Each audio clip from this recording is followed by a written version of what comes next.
And welcome back to episode 215 of the Hit the Showers podcast, presented to you by the Foolproof Entertainment Network. As always, I'm your host, Clifford Jordan Jennings, here with my point man and co host, Malcolm. Damn Eagles, huh? Fuck the fuck the insult, just a question. Them damn Eagles, huh? I mean, I was thinking, Cliff, and hello everybody if you're listening or watching. I was thinking as I was taking a shower before the podcast. I said, you know what? Everybody's had to go through their redemption period, even all the greats, right? Ali, Tyson, Jordan. I mean, everybody, right? I said, so at this point, if it takes us getting punched in the mouth like we did, because we definitely got ass for punch in the mouth, black eyes type shit. So be it if we can bounce back, right? Um, so yeah, man. I mean, I'm still, fly eagles fly all day, but that was rough. That was You rough. know, the only thing I will refute to that statement you just made is you said all greats had to bounce back. You got to be great before you can consider yourself one of the greats. Who was it? Who's not great? Now, you have great players, but to compare your team to one of the greats like Ali or Jordan or whoever you named, you have to be great first. You have to have a ring first. You're right. You've been close to being great You're right. 2 years in a row. Right. But nobody ever remembers the challenger. They only remember the champion. You're right. But that's just me being hard on them. But what I will say about that game, and I even kind of hate to get straight into it without CT on, but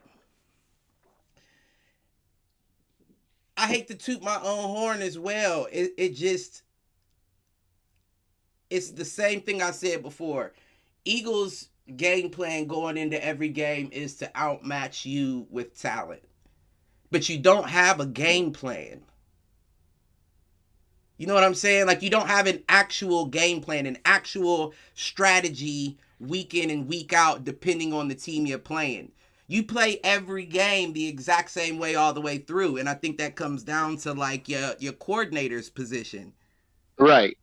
Because it does. It's like, and especially when you going up, because those are the two most stacked teams in the NFL right now, the 49ers and the Eagles.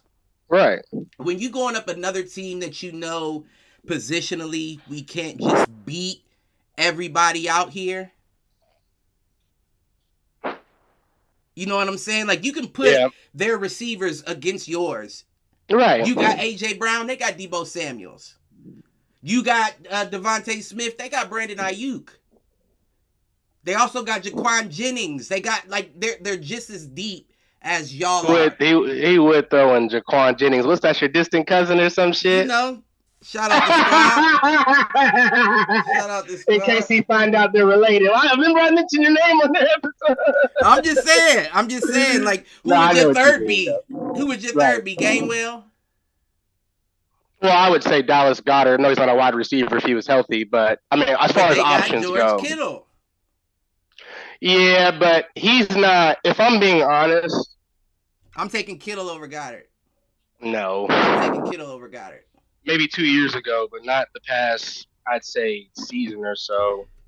Not consistently. I get the big plays when he does, but they don't. But the problem is also usage, right? Here's why I'm taking Goddard. We utilize him more than they use Kittle. And I get they don't really have to because they have so many weapons and they have McCaffrey, but I think that's simply why. Now, if we had Kittle, would I be mad? No, not at all. Not at all. And you also gotta understand a lot of the reason why Kittle doesn't get the ball is like you said, I mean, you said very simply to simply put McCaffrey, but McCaffrey, more than he's just a running back, he's a route runner as well. Right. He does it all. So he's the bailout guy as opposed to your tight end. Exactly. So Kittle's not gonna get all the touches, but that doesn't take away his blocking ability. He's a beast, and he's making catches when you do get it to him. Not only will he make a catch, but he'll get you extra yards after, and he's not the most athletic tight end. He's not. No, he's not. But the fact that he'll put his head down and get you a few extra yards after the catch says a lot about his position. And a lot of the stuff that he does well isn't anything that comes down to being on stats. True. It's kind of more behind the scenes type shit. Right. But I mean that was just bad. I mean the game was at home as well, so that didn't make it any better for us losing at home like that. And you knew that they were hungry for revenge. Right. After that last time y'all knocked them out the playoffs. Right. And Brock Purdy didn't get a chance to play. He said, I'm back now, and threw for 314 yards, 4 touchdowns, no interceptions. And he did. As good as y'all's line is, you only got 2 sacks, 4 hurries. What happened? You need to be back there more than that. I agree, but, the 49ers, I put them up there with us. I mean, they're a very identical team, Cliff. I mean, top to bottom. Their offensive line is no slouch. I'm not trying to be biased. I'm not going to say it's better than ours, but it's probably very close in comparison, if I'm being honest. What's his name's on the offensive line? I mean, that's like 2 dudes himself. Trent Williams. Mm-hmm. I mean, that's some all-pro right there. And he's good enough for 2 guys, The fact that Hurts, though, had 3 sacks, 27 carries, that would say that they was working on your offensive line a lot more than you were working on theirs. But you also have to understand, though, Cliff, the major difference between the 2 defensive lines is we have a veteran defensive line, right? I mean, these guys are damn near your age or whatever, right? Completely understood, but power rankings don't put age in there. They don't, but what I'm saying is these guys are younger and they're hungrier. Chase Young, Bosa.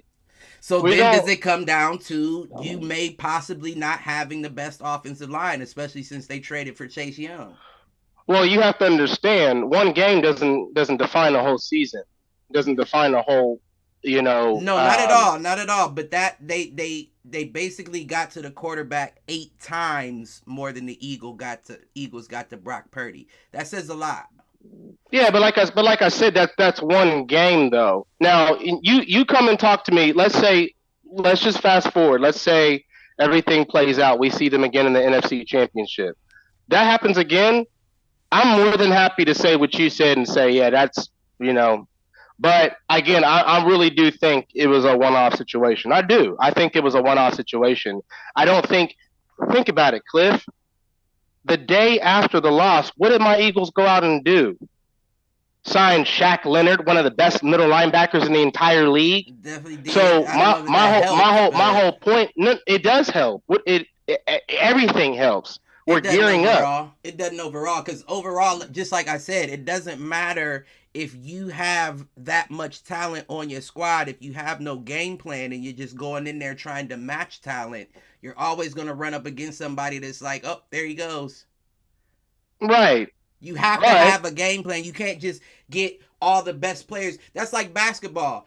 They put all the best players on one team and you'd be like, why are they shitting the bed? What's going on? Because it doesn't work that way. You still have to have a game plan. You can't just put the best players out there and expect to run through everybody you face. It does, no sport works that way.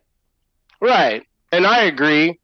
But, we seen my Eagles lose to the Jets. There was questions then rest of the season. Well, They lost to the Jets. How's it going to look? Well, we do. Come out, whoop everybody's ass after that. Everybody. Took care of them. So it's no different. I don't expect nothing less this go around, especially after the way that game transpired against the 49ers.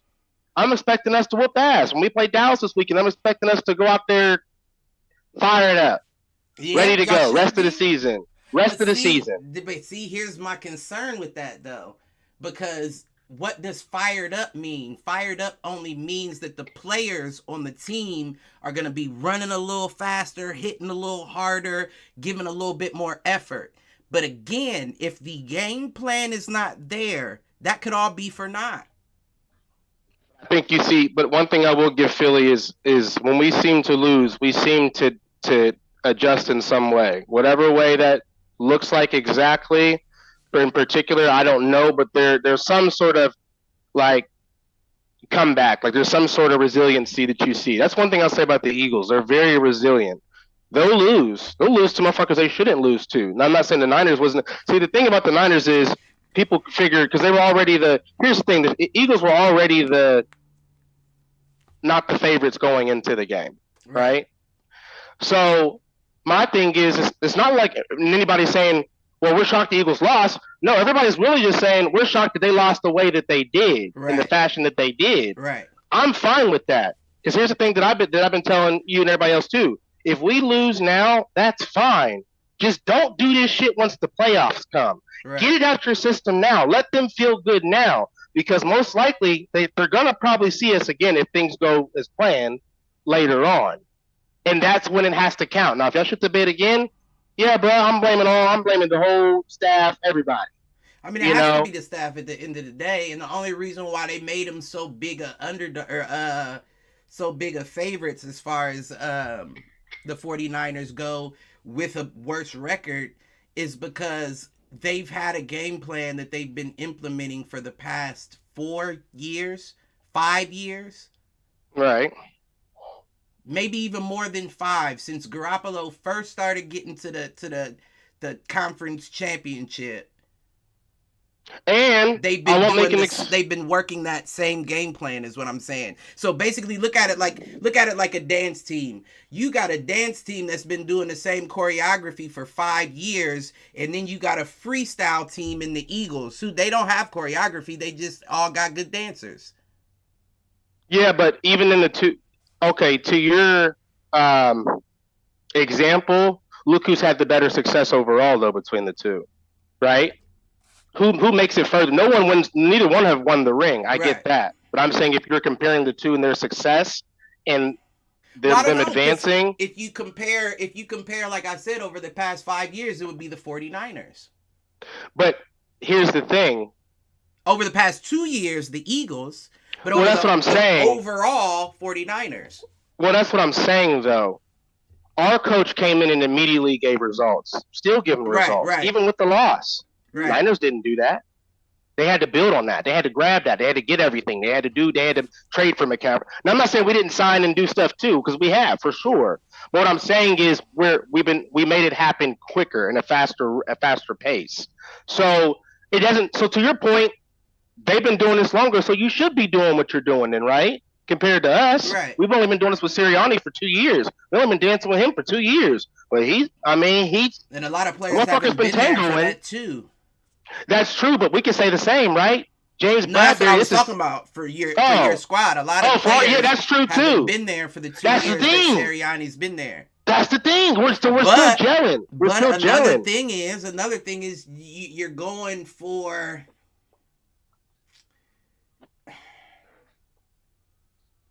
And this is also not an excuse, Cliff. This is a fact. I was telling my dad about this because I read this stat. I don't want to forget it. They said the Eagles played the Niners when they played them. That was the third game in 13 days. They said when we came into that game against the Niners, they came off of a 10-day rest. They had a 10-day rest. That was our third game. I was our third game in 13 days, though. That's no excuse. I'm not saying it's an excuse, but that does put things into perspective, though, right? Like, a big stat. Like you're burnt. You know what I mean? Like you're not now. Again, we lost fair and square. Now, have we had more rest?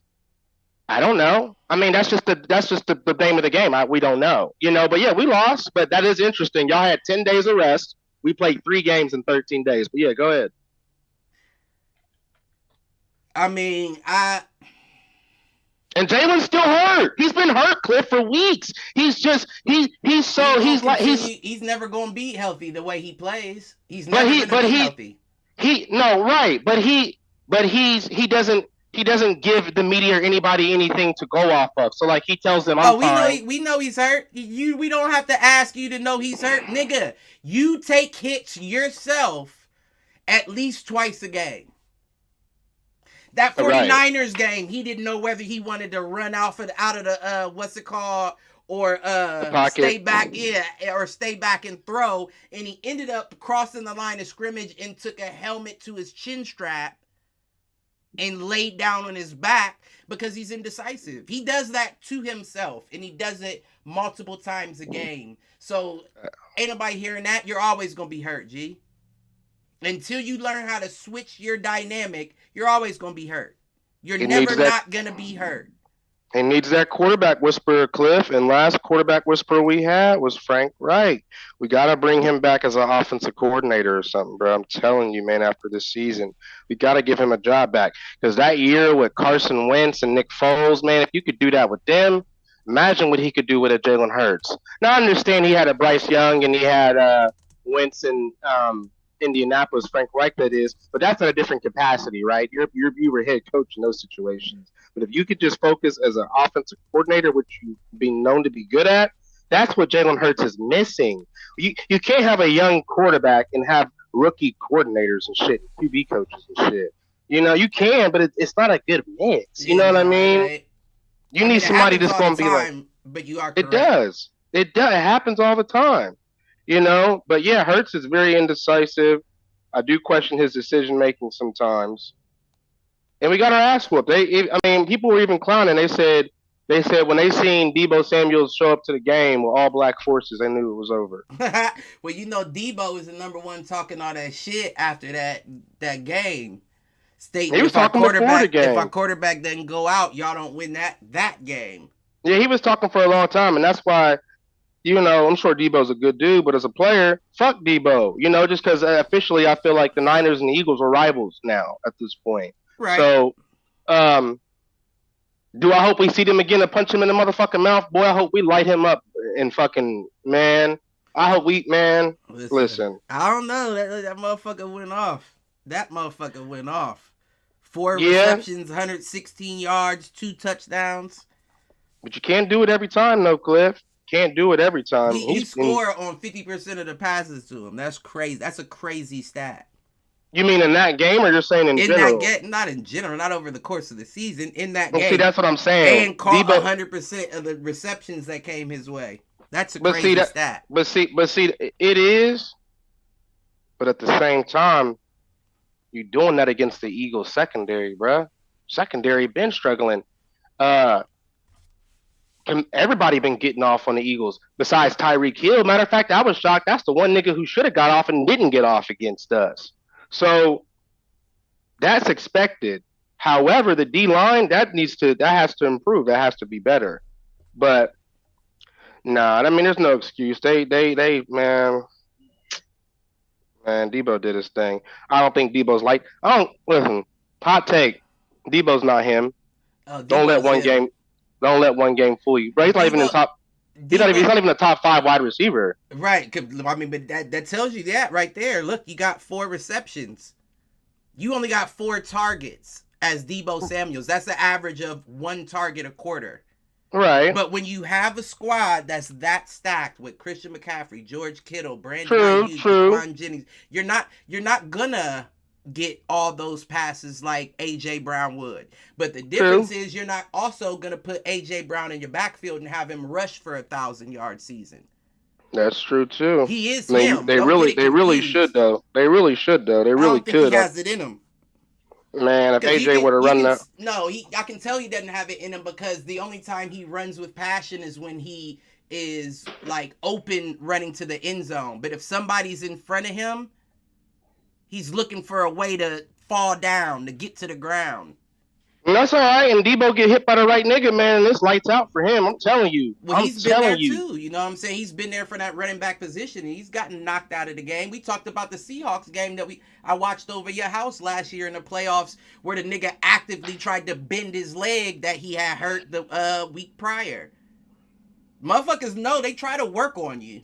Don't matter who you are. You could be Marshawn Lynch, and they're going to work on you when you're at the bottom of that pack, or you know what I'm saying? That's true. They're going to try to get theirs. But the only reason why I say he is him is because that's the only motherfucker that I know that rushed for the yards that he rushed for, caught for the yards he caught for, then turned around and told his organization, either y'all are going to pay me more or I'm just going to be a receiver. I'm not running the ball anymore. I mean, that's a good point. It takes a big, like, you have to be a real motherfucker, like somebody that's really worth it to say something like that to your organization, and then they let you play wide receiver and still give you a little bit of cash. You're right. You know what? You proved it. You can have a little bit more cash, and we'll just leave you at the receiver spot. We'll get Christian McCaffrey to cover the rest. Don't worry about it. Now it almost seems like they're trying to spite him. Like, yeah, you got your position, but you're not gonna get your receptions. Right. Oh, you thought because we was gonna bring in this running back, you was still gonna get all your shine that you didn't know. It doesn't work that way, bruh. So now you gotta be happy with the 4 receptions and make the most out of the situation. And based off of last game, that's exactly what he's doing, making the most out of his situation. No, he is for sure. I'll take he you definitely give me 4 is. passes, I'll give you 2 touchdowns, 116 yards. When have you heard of that? I mean, and don't get me wrong, I'm not trying to cradle Debo's balls or anything like that in this scenario, but it's worth bigging him up in this situation, especially when a motherfucker tells you what they gonna do to you going into the game and then does it. It's no different from a fighter saying, I'm gonna knock you the fuck out. I don't like you, I'm gonna knock you the fuck out. And then you go in and do it, there's no way I can't respect it. There's no way I can't respect, even if it happens to me. If I'm the motherfucker that they talking to, I don't like you, I'm gonna knock you the fuck out. And you do it, oh, I'm pissed I took an L, but I gotta respect the nigga that did it. I mean, everybody has a Buster Douglas moment, but, at the end of the day, I mean, you gotta show me it. Like we say, you gotta show me again. Yeah, no, and for there's sure. a good chance that could happen if the stars align. But he did go off. It's really the only chance. If everybody, like I said, if everybody stays up to like their level of play, and nobody gets too seriously injured, it's really the only option. It's the only thing you see in the NFC Conference Championship. What else could it might have been a preview? Right. I mean, the Niners are just dogs, though. I mean, from top to bottom. I mean, they are just. They are. The Eagles would be too if they had a good offensive and defensive coordinator. I agree. Because I do think those are the top 2 teams in the entire NFL. It's ironic that they're both on the NFC. And I'm not trying to disrespect like Kansas City and all them. I'm just saying when you look at it like from a motherfucker that watches the game. Right. You look at the roster and then you look at the stats achieved week in and week out. It's kind of hard to say that they're not the 2 best teams in the league. Right. I mean, the Chiefs, I know what happens. But look at them. They've been getting fucked up. But the Chiefs do always. The Chiefs do always. Every year for the past 2 to 3 years, the Chiefs have gone through a slump, and it's like, well, we gotta wait to see what they do in the playoffs. And in the playoffs, It seems like they click right back in to that. But see, that's how we are. But that's how I'm starting to figure out with us. Like, I feel like we end up turning it on in the playoffs, as we should. Right. But my question is, what does turning it on mean? Does that mean the players run faster, hit harder, work harder? Or does that mean the offensive coordinator brings out a plan and says, now it's time to implement this? CT, what the Heisman pack, no Ricky Williams. Hey, I'm off with Ricky was on in the NFL. I know that's right. What I tell you, Cliff? I told you this nigga can wait. You see, he about to rush for 1,500 on us. He be out here in 2 weeks. Oh, for real? I got invited to smoke at this lounge with him and shit. Watching NFL games on Sunday. Oh hell yeah, you going? Am I? You better. Hey, I will not be at work on this Sunday. I know that. I know that's right. I've got plans. Them once in a lifetime chances. I would be calling off to do that. Ricky Williams, right? I'm gonna just say, hey Ricky, just say hit the showers for me, baby. One time. Man, that's for the one time. He might fuck around and do it though. He seems so chill. He might fuck around and do some shit. They gave me like his card, so I just got to take the card in there. He gonna autograph it, and we get to go in there and chill, smoke, bring whatever. Oh, we gotta get out to Arizona, Cliff. We missing shit. That's what I'm telling y'all. We might have to make a trip. Teach y'all right. Don't worry, CT. Cliff will tell you we only a couple bets away from hitting that big one, and once we do, we catching a flight. Come on, man. I'm dead ass, dude. Let me come up with something big, bro. I'll call off. Look, I'm gonna be out of town. Stay at Mike. Right. Come on, man. But we have a good ass time. Had a bowl. I'm gonna have a bowl, the table, the loud, ready, whatever. You got the papers over here. If you want the papers, you want the Rullo, you want the wood. You know what I'm saying? You got the Man, that's my dabs guy. over there. No, you came in at a good time. You came in at a good time, CT. So Cliff didn't want to start it off this early, but he was talking about the squad, so we kind of dove into it. But we was talking about how we got dismantled, bro, by the Niners, bro, my Eagles. It was bound to happen. 23 Yeah, you Y'all can't played. ride Y'all that played high. a lot of close ones. You can't. Right. You can't ride that high, and this isn't like a knock on your Eagles, but you can't ride that high playing the way you play forever. All right. No, I At some totally point, agree. You gotta. At And some that point, you seems gotta like bring it's a real beef. plan It into seems the real Right. beef with. It seems like it's real beef Rivalry. with It's a them. rivalry. It's a rivalry. That's what I was telling Yeah. Cliff I love CT. seeing that. It's a new rivalry. We don't It's see a new enough of that rivalry. in the NFL. They're the only 'Cause- team that was talking about last year. Like, 49ers, the only team who brought up something about last year. You know what They I'm saying? forget 9/11. Never Yeah, forget. you That's see how what they I'm felt saying? about Like, it. We'll they the never only forget. team. Mm-hmm. But when I guarantee y'all, them niggas caught the first jet as soon as they could home that night. I guarantee they stayed right in Philly. Oh, out I of Philly? guarantee What? they didn't. I World guarantee Star they didn't. moments. Oh, you I know they guarantee were they pissed. didn't. You know Philly fans, and Philly fans is rowdy as pissed, but they wasn't getting They'd nowhere have near found. nobody They'd out have there. found Taylor Swift. No, but no, I agree. No, but at the same y'all time, didn't play them. I'm tweaking. did y'all see what happened with the Eagles hit a security and Dre Greenlaw, the linebacker for the Niners? Did y'all see that? No, I didn't.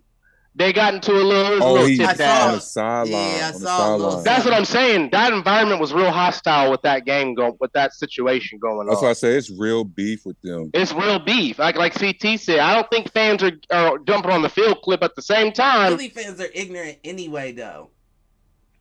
We don't play that shit. They're ignorant anyway. We don't play that shit. So is 49er fans. They travel They everywhere. can be too. Yeah, but they not can be ignorant. too. You're not. Think about where you're at. You're in Philadelphia. There ain't Born and ain't raised. no 49. The illest niggas in San Francisco are homeless. That ain't now Philly has a homeless attitude and everybody lives somewhere. Right. Them motherfuckers throwing snowballs with batteries in them at fans, walking into the stadium type shit. That's a Philly attitude. It was in Philly too, wasn't it? Yeah. Mm-hmm. Mhm. That's a Philly attitude. That's the number one reason why motherfuckers say Philadelphia Eagle fans are now the number one most annoying fan base in the NFL. Because they'll fight you whether you win or lose. They would never take the Cowboys spot. Yeah, that's that. Yeah, because they're number two. Nah, Philly's They'd never Philly's take the definitely Cowboys more spot. annoying than Cowboys to me. No. No, Cowboys- that's You're- no. Now Cowboys- you the know, Cowboys Cliff, you gonna win the Super tripping. Bowl every Cowboys year as Cowboys as an with the best organization talented. is annoying, but as far as the fan base, they've been defeated for a while. They Everything haven't about the been nowhere Cowboys, you get for the a you get the while. big arena But for what? Cliff, You perfect get the- example. Perfect example. Homeboy, we played a game with Young Buck. What's his name? You know what I'm talking about though. Old boy. Perfect example. Oh, right. Okay. He's not just talking shit. That's how him and a lot of Cowboy fans feel when they say we're the best, Right, we're gonna but the win. only- We've done like Right, but the only reason that he feels that way is because he was raised by other Cowboy fans that actually saw the glory days. I agree, but every But Cowboy realistic fan, Cowboy fans know that you've Well, it's been only shit 3 in the years. bed for years. I've never talked to a Cowboys fan that's truly acknowledged that, and I've met a million of them. I know hella Cowboy fans that have been like, when are they going to make the decision to get rid of Dak and actually improve the team? When are they? It's so many wins. How is that improving the team getting rid of Dak? Man, It's getting rid of Mike McCarthy. That's what they need ask to a- do. No. Ask a Cowboys fan how they feel about Dak. This the best they looked in a long time to me. They do this every year, CT. Yeah, every year, CT. They do But this that's what I every said. This is the year. best they've ever looked to me. Like Who gives a fuck how you look to top to postseason? bottom. I don't care if the Cowboys go undefeated. I need to. I see wouldn't say that, postseason. CT, because when they had Romo and Des Bryant, and when Zeke was still in They would his still be 8-8. Zeke era, no, they made the playoffs and shit, and they was. I mean, they was. They You just can shit make the the bed in the playoffs at 8-8. playoffs. They Back just then, they shit was the bed making in the playoffs at playoffs. 8-8. Some teams just seem like they have a curse on them that needs to be broken. Right. And Cowboys are definitely one of them who will have the best record in the league leading up until the playoffs or a few weeks prior to the playoffs. And then that means you're getting a decent seat too, mind you. But then as soon as the playoffs start, team never got off the plane. Never even showed up. Couldn't get out the first round. He ain't got double-digit interceptions. The kicker ain't missed a kick all year. Like I'm not trying to shit on Dak. I'm not trying to shit on Dak, but again, is he the guy? Dak. No, he's not. He's not that guy. He's not that guy, pal. They don't got no crybabies in the building. You never heard that? That it's like a meme. He's not that guy, pal. But my whole thing is, the issue is it's the grass is greener syndrome is what it is. And it's been proven to be true. I always tell motherfuckers the grass is always greener till the seasons change. But in this era of the NFL, when we see all these young quarterbacks coming out with so much promise, and then you look at what you got, you like, oh my gosh, like, yeah, you got an arm. Decision making is trash. You throw interceptions. We never know which one's going to show up. Might be better off to go with one. Think about all these young, talented quarterbacks coming out year in, year out. That wasn't the case like that 5 and 10 years ago. It was usually 2 guys. You got 2 guys to select from this draft. Now, it's no joke, 7 marquee quarterbacks coming out every draft. And think about it. If it's 7 coming out every draft. Now. Right, exactly. Zay Flowers, dog. You said Zay Flowers. Mm-hmm. What made you look at the stats? No, I'm just talking about wide receivers coming out. I said wide receivers. I'm sorry. I meant quarterbacks though. 7 marquee quarterbacks that come out every year. Oh, okay. Yeah. I'm sorry if I said wide receivers, but that's no, I don't know about 7. I would say 3 to 4 marquee quarterbacks. I don't know about 7 though. Well, the only reason why I say 7 is because there's always that 4 to 5 that college has been tracking. You know what I'm saying? Yeah, they've been tracking. True. These players are projected to go in the top 16 of the 2024 NFL draft. And then there's always the 2nd, 3rd, and 4th rounders that come out and they're like, never saw this kid coming. Be better than the first round. Exactly. Yeah. That's why I say 7. It's when marquee may not have been the best word because that so would indicate... how the first rounders even considered like the part of the top 7 then like I guess because they predict them. I guess you're saying because they're predicted. Right, projected. But not necessarily that they're going to end up being that way because that is a good question because a lot of times the top quarterbacks end up falling to be mid-tier in the league over the history of their career. Mm-hmm. You know what I'm saying? Very rarely does a top quarterback remain on top even at their professional level for the entire career. True. That doesn't really happen like that. Even Patty Mahomes with like 15, 16? But what pick of quarterback did he get? Like was he like the 2 was he the 2nd quarterback drafted, 3rd, 4th? No, I don't think so. I can't remember. We talked about this a couple months ago. I can't remember who all went out there with him. All I remember is he was on John Gruden's quarterback university or whatever it's called. And I can't remember who else. Was it Trubinsky? Damn, he came out of that class. So Mitchell Trubisky went number 2. Yeah. I remember. And Patty Mahomes went number 10. Oh, 10. I said 15. Yeah. But he was the 2nd quarterback in that 2017 draft to get drafted. Okay. Deshaun Watson went number 12 behind him. Deshaun Watson, that's the other one. And you know what's fucked up about that?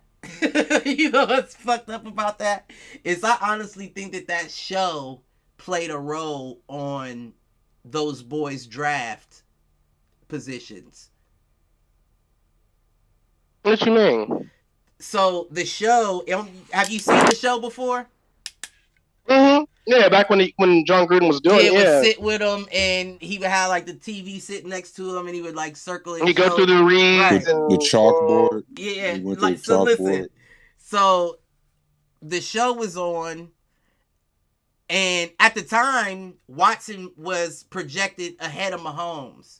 Like coming out of, he had just won a championship, right, probably. right, and coming out of college and everything, and he's doing the show or whatever, and Watson, I don't know, I can't remember the episode exactly, but he wasn't really engaged. He wasn't TV friendly. Let's put it like that. He wasn't like being disrespectful. Engaged may have been a good way to put it. Right. And then you see like them cut to Patty Mahomes turn, and he's like, okay, I do see that. Like he's responding back, and he's like they're even giving cut scenes where he's like, listen, I think this was a great help, just sitting talking to a great coach like John. Yeah, he liked when the quarterback would talk more than right. He then would, it cuts to Gruden, and Gruden's like, I just worry about if the kid didn't already let the hype get to him. Doesn't seem like he had his head in the... Talking about Deshaun. Doesn't seem like he has his head in the game. But Patrick Mahomes, on the other hand, great quarterback.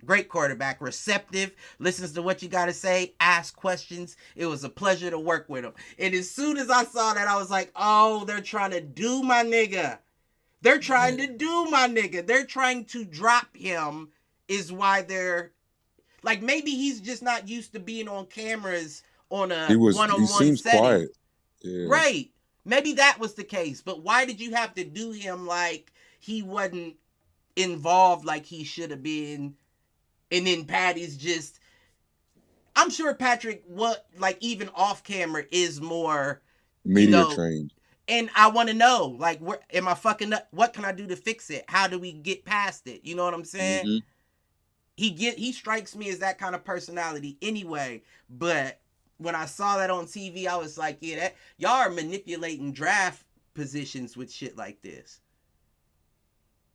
It can influence to an extent, but I don't know if that's like the do or die though. Oh, you know what I mean? Is. Motherfuckers was calling John Gruden the quarterback whisperer. Yep. The quarterback coach. So trust and believe, it was a lot of teams watching that show trying to see what the quarterback coach had to say. And if you think that he wouldn't be high enough to influence some of them, Gruden's influence.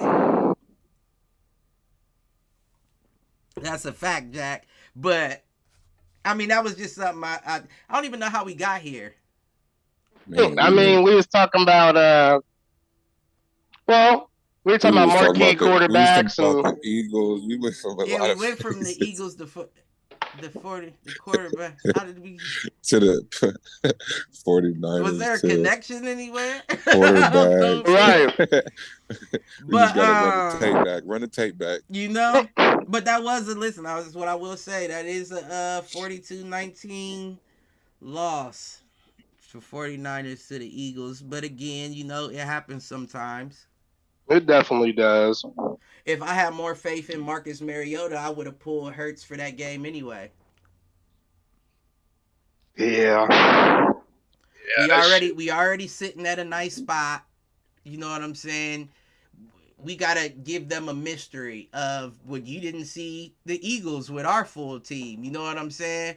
But when you know your quarterback's banged up and he's going out there with one of the next best lines in the league, I don't know that you want to put him through that this close to the end of the season. Yeah. But it's still you in the same division, not division, but conference. You had to face him though. You couldn't conference just sit him him out. Right. Is it a conference? They're not in our division. It's our conference. Division is just the 4 teams. Right. Conference is the whole. Right. I always mix the two up. But they are in your conference. But I feel more comfortable with him out of there. Because we talked about it at the beginning of the show. Jalen Hurts is also one of them motherfuckers who would never tell you he's not all right. His pride is just... You know what I'm saying? Like, I'm cool. Like, he could really be hurt and be like, nah, I'm cool. I can play. In his head, he's like, I can play next game. I'm cool. Yeah, he's very resilient. But his body, you know, I mean, everybody's got their limits. Like, that tush push alone is enough. So maybe it's a good thing that they ban it. Maybe it is a good thing. I'm saying though, because you have control of your body, but if you can't stop and niggas are just pushing you forward and you're that's not leaning to the camera. you know what I'm saying though? They got the strongest that's exactly as it is. Like I couldn't stop if I wanted to. You can't stop because you're shoving you. There's no way to tap them and be like, bro, that's enough. That's enough. Even the strongest dude in the middle ain't stopping that. And that's what I'm saying. You got 200-300-pound motherfuckers both going in, and you don't even know what if they peanut butter and jelly, motherfucker. Man, knowing you finna be at the bottom of the pile. Listen, that one though, where they was that the Eagles game or the 49ers game? Which one? He had it. Didn't he have a rushing touchdown where they did the tush push and the nigga stepped over the lineman or the linebacker on the ground? I didn't get a chance to see that game, me personally. It looked like magic. He I'm trying to remember if it had to be that game. Yeah, it definitely was because they wore the throwback jerseys, didn't they? Or that was they did. They did. No way. Yeah, y'all did back to back. Did we win the third one? Niners game? No, I don't think y'all. I want to say it was the Chiefs game. Yeah, it might be. I don't know. It could be wrong. But it was a tush push, and he stayed on his feet. Like everybody else fell, even the motherfuckers behind him, but he stayed on his feet. And he stepped over the linebacker, whoever was. Even the commentator was like, "That's the first time I've ever seen that somebody step over." I said, "Man, maybe he's built for it, but I'm sure it takes a toll." I mean, he's the strongest squatter since college they've been saying he's been the strongest. You know, with the legs in the room. Yeah, 600 is wild. Yeah. I mean, his lower body is strong, but like you said, I mean, the way he's lifting and the hits he's taking, shit, that's rough. I just saw, you know how like on Instagram they'll give you the high school prospects that commit to the different schools. Mm-hmm. It's this center. I can't remember where he's out of, probably Texas. You know how that goes. But it's a center, he's in high school, and he squats 717 pounds. Is he on roids? As a high school player. No, but he's definitely, when I say definitely, he's definitely shaped like a bowling ball. Like, not like, I don't mean like fat, like you can tell like he's muscular, but he's shorter. I know what you mean. He's shorter and he's very wide. That's how CT. I don't know if you remember, but like the high school, the Castle offensive linemen, that's how they was. Cliff, in high school, a lot of our linemen in my high school, they was built like what you just said. Right. Like they weren't fat, they were just big, like he's an athletic boulders. Y'all had a different defense and offense and special teams. I almost sent it to the group. That shit. You should have sent it. You should have sent it. And, you know, like I like seeing linemen work, especially at the drills. You know what I'm saying? Because drills, you get to see them one-on-one. But when you watching a game, it gets hard to focus on one man because everybody's moving as the. That's why I feel bad for linemen. They really do. They really don't get the glory, right? They really are. Unless you're looking at them specifically, it's hard to pay attention to them with everything else going on the field. You are right. It's almost like if you really want to watch the game and you don't want to watch it from all aspects, you got to watch it like with the ability to rewind, and you got to watch each play twice. Watch the action of the play and then watch the line battle on the second time after. You know what I'm saying? Well, I like when the TV dude point out, like, look at this offensive lineman pull out, you know, when they pull out the spot and come out. But an 8:30 game keep you up till midnight. You feel me? Without the replays. I'm not trying to have you run back every play to show me what this lineman did. Keep it how you doing it. Unless he pancaked somebody or did something exceptional, we'll just say he did his job and let's move on. That's but to Malk's point, that is fucked up. You taking away from the glory of the position. Yeah, I mean they're kind of, I don't know what Jason Kelce and them be saying, but they're like I don't want to say the word. It's not underdogs, but they're just like the gatekeepers, I guess. They don't get the glory. I mean, but they get paid, so. Oh yeah, they get paid. So that's enough. We'll move on though. We'll bring up your Pats, CT, and I'm not going to just, be extremely hard on you this week, but that 6-0 loss to the Chargers, I was actually kind of impressed with it. Right. It was only 6-0. Mm-hmm. Fucking Chargers are trash, That bro. sounds so crazy. No. He's saying he expected y'all probably to lose by more. It wasn't an impressive loss, but it was closer than he thought. I was impressed with the loss. I see what you're saying. You know what I'm saying? Like, they never scored. True. They never scored without Dicker Neither the kicker. did us. Y'all still would be playing the game right now as we speak. It would be 13th overtime. Just think right if we now. score one. Just think if we score one time. Like, I can't believe we so bad. Right, just one touchdown and a field goal gets y'all that one. They're gonna fire that Chargers coach though. I'm telling y'all, watch. They're gonna fire him after the season. Brandon Staley, he's gone. He deserves to be. Guarantee it. He deserves to be because he's another one of those that has a very talented squad. I know it's Joey that's hurt. Mm-hmm.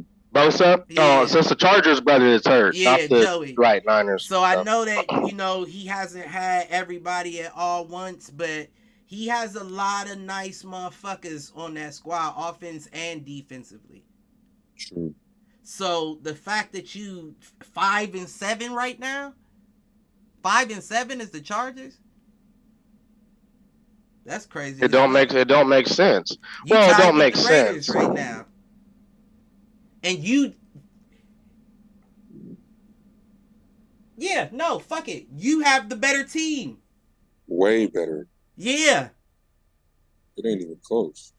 Not to mention that the Raiders have a fucking identity crisis with their quarterback. New coach, everything. Right. They getting rid of motherfuckers. GMs and shit. Bless you. But thank you. Yeah, there's no reason that the Chargers should be like that. So I agree. It is about time to put his head on the chopping block. Yeah, they're piss poor. Austin Eckler ain't doing what he need. Like Keenan Allen ain't. Like, what's going on? What's happening is you're wasting years. You know what I'm saying? Keenan Allen's had a good year. Yeah, he's had a decent year, but it could have been better. Exactly. That's what I'm getting at. Like, they stay injured though. It's literally right. Mike out. Josh Palmer out. Have you seen Keenan Allen's shoulder? Mm-mm. What you mean? I guess he had an issue with his shoulder back in the day and didn't get it corrected. So his shoulder, you remember when I popped my shoulder out of socket, how it was like sticking up by my neck? That's how his shoulder looks like, but it's not his shoulder. Like his shoulder's still intact, but he has something that's like poking up right here on his what's it called, and they had like a doctor talk about it, and he said what injury it was that he must have never got treated. It looks like a bone is like he has a horn. Yeah. Probably looks gross. Like he has a horn in between his shoulder and his neck.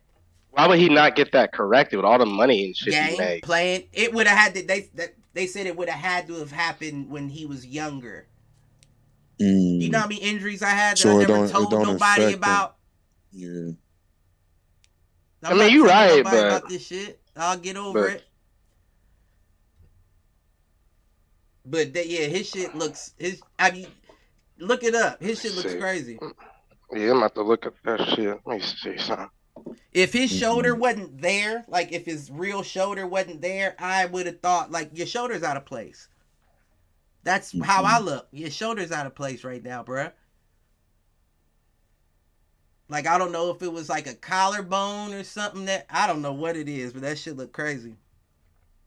But yeah, I will say that was impressive. Bailey Zappi with the 13 for 25, 141. He just couldn't get y'all in the end zone. But he was Western also Kentucky boy. He was also getting rushed like a motherfucker. Stevenson got hurt. Ramondre. Damn. Is Kenneth Bourne still hurt? Yeah, he out for the season. Mm-hmm. Oh.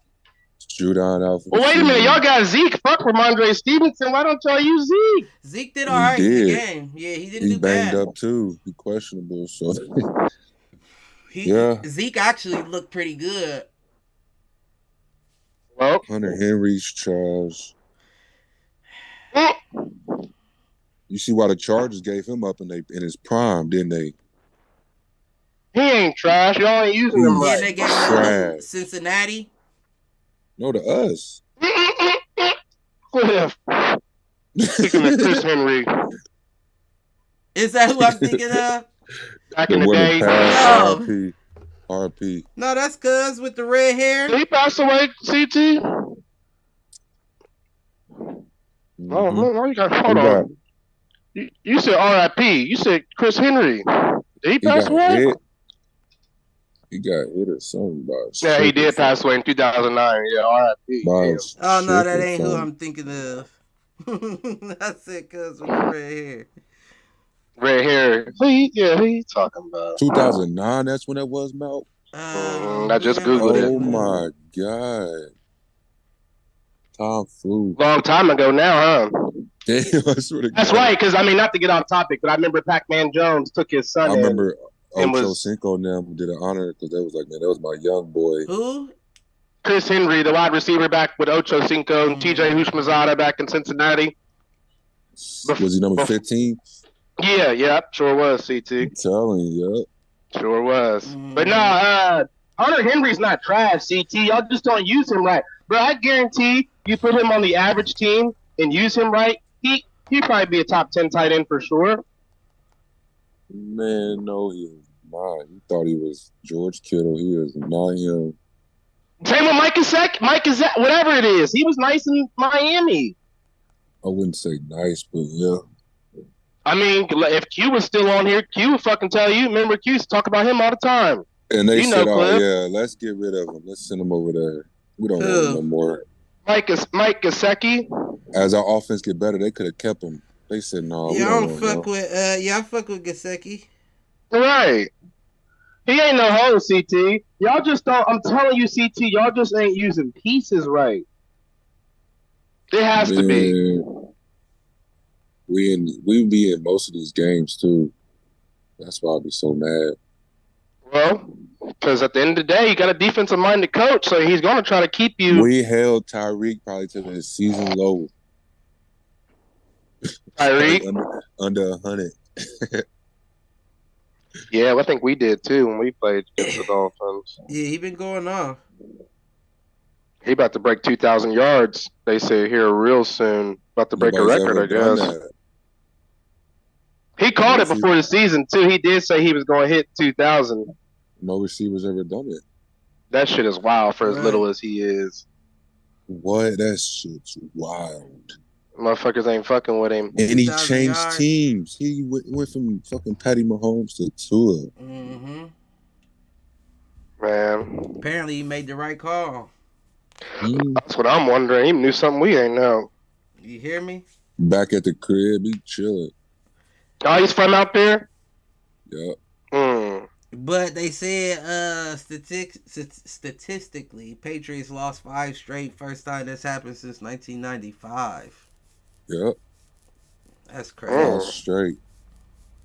That's crazy. I told you we wasn't gonna win no games, man. Like, we can't win. Tom Brady coming back? I ain't gonna lie. It's looking bad for Belichick. Right. It's looking like they're gonna push him up to that office position like Bruce Arians, like I've been saying. We're gonna get a good draft pick next year. We're gonna have to start. Why? Y'all how? Y'all don't never. Yeah, we will.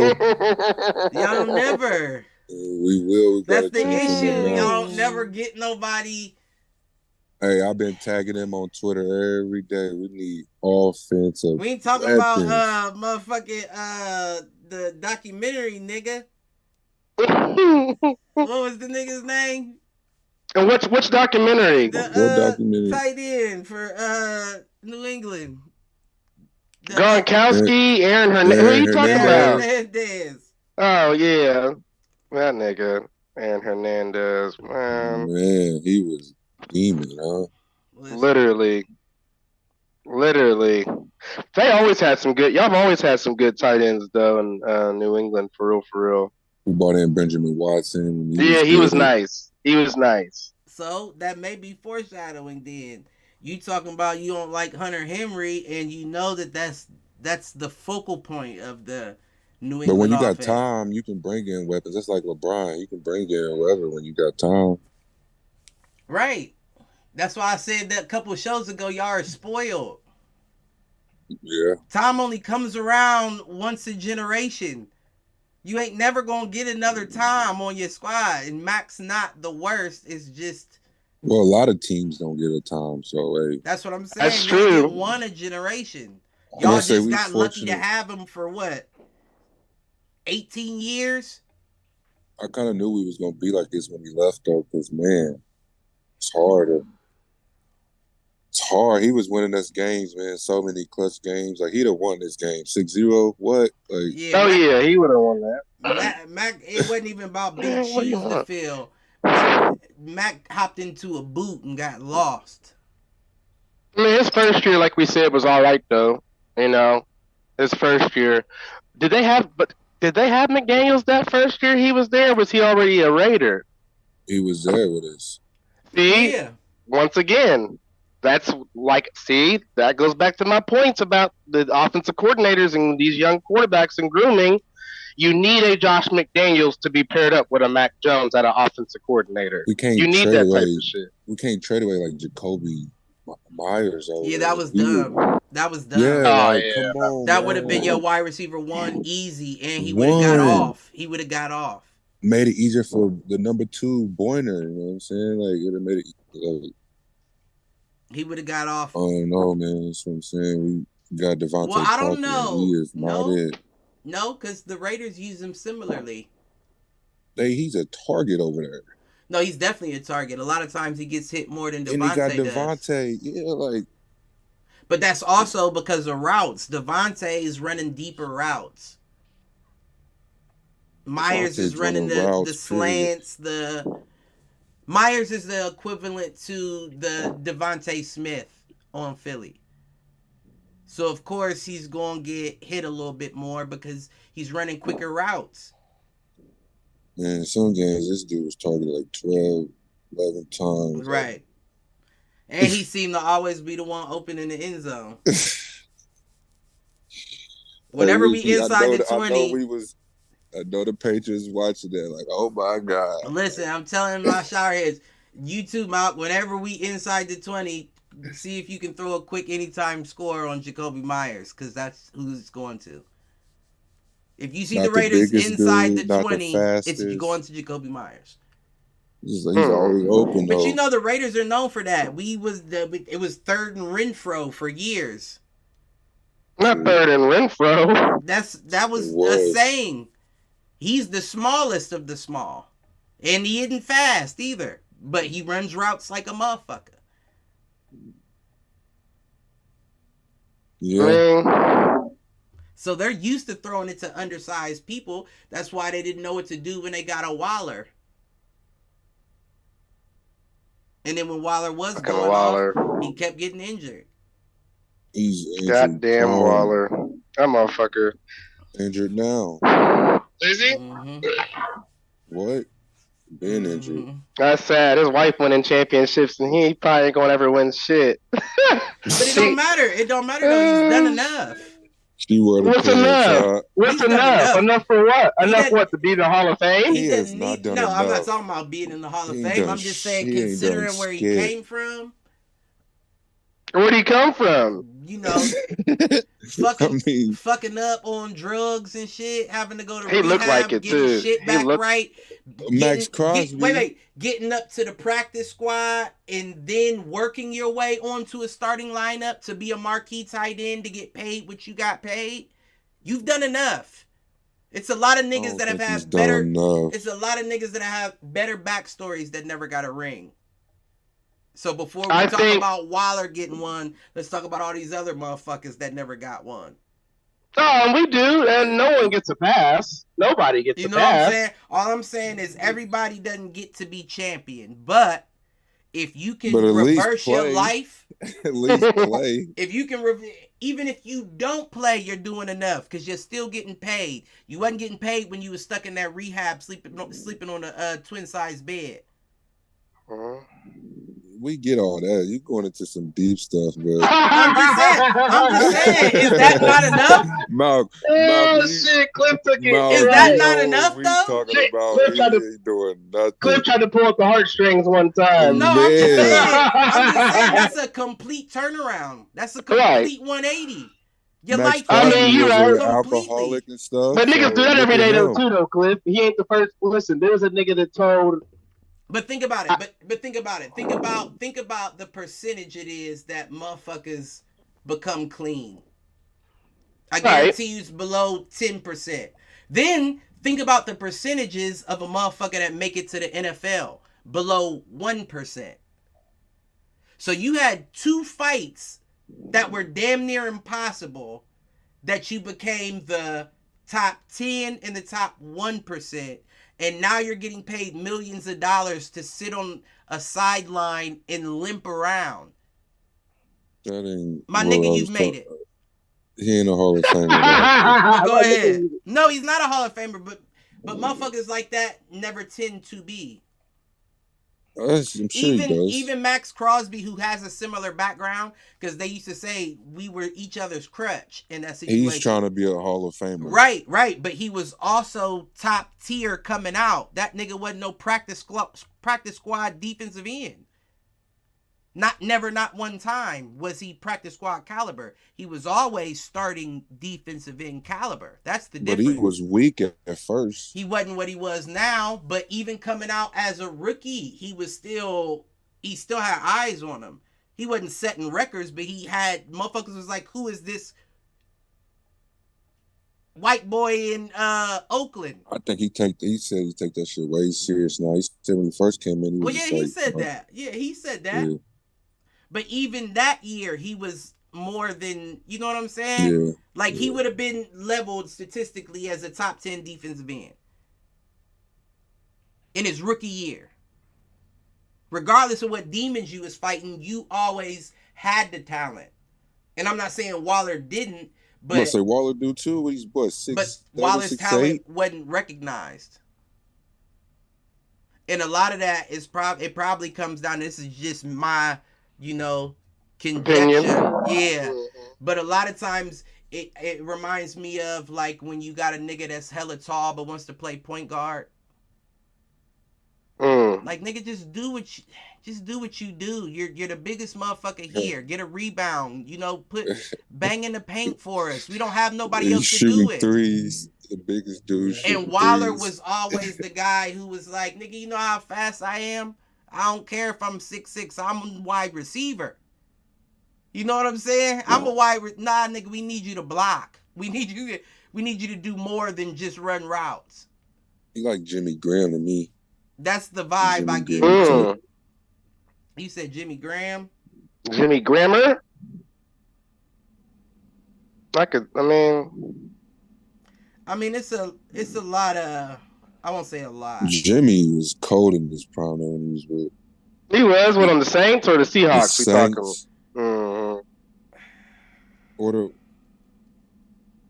I think he was on the Saints first.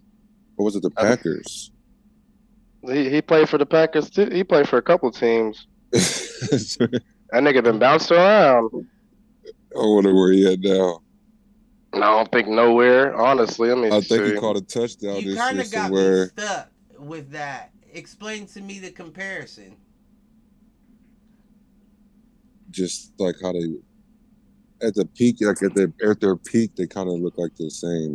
They can kill like did they have like a 200? I think Jimmy had like a 200-yard game one time. Jimmy's on the Saints. That nigga looks old as fuck. Yeah, he's Cliff's age, but he looks. I mean, no offense, but he's. Did he get a TD this year though? Let me see. like he's in his 50s or so. Motherfucker, I think the body type. I was thinking maybe the body type kind of same size and stuff. Okay. So maybe okay. He did have a touchdown against Detroit last game, CT. That's why I see that pop up on. I said Jimmy. His second one of the season. 37 years old. 2? More than Waller. Yeah.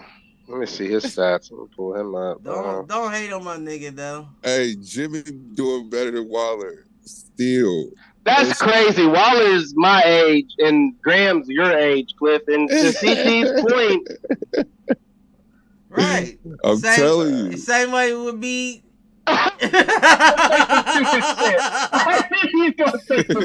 Right. Same way it would be.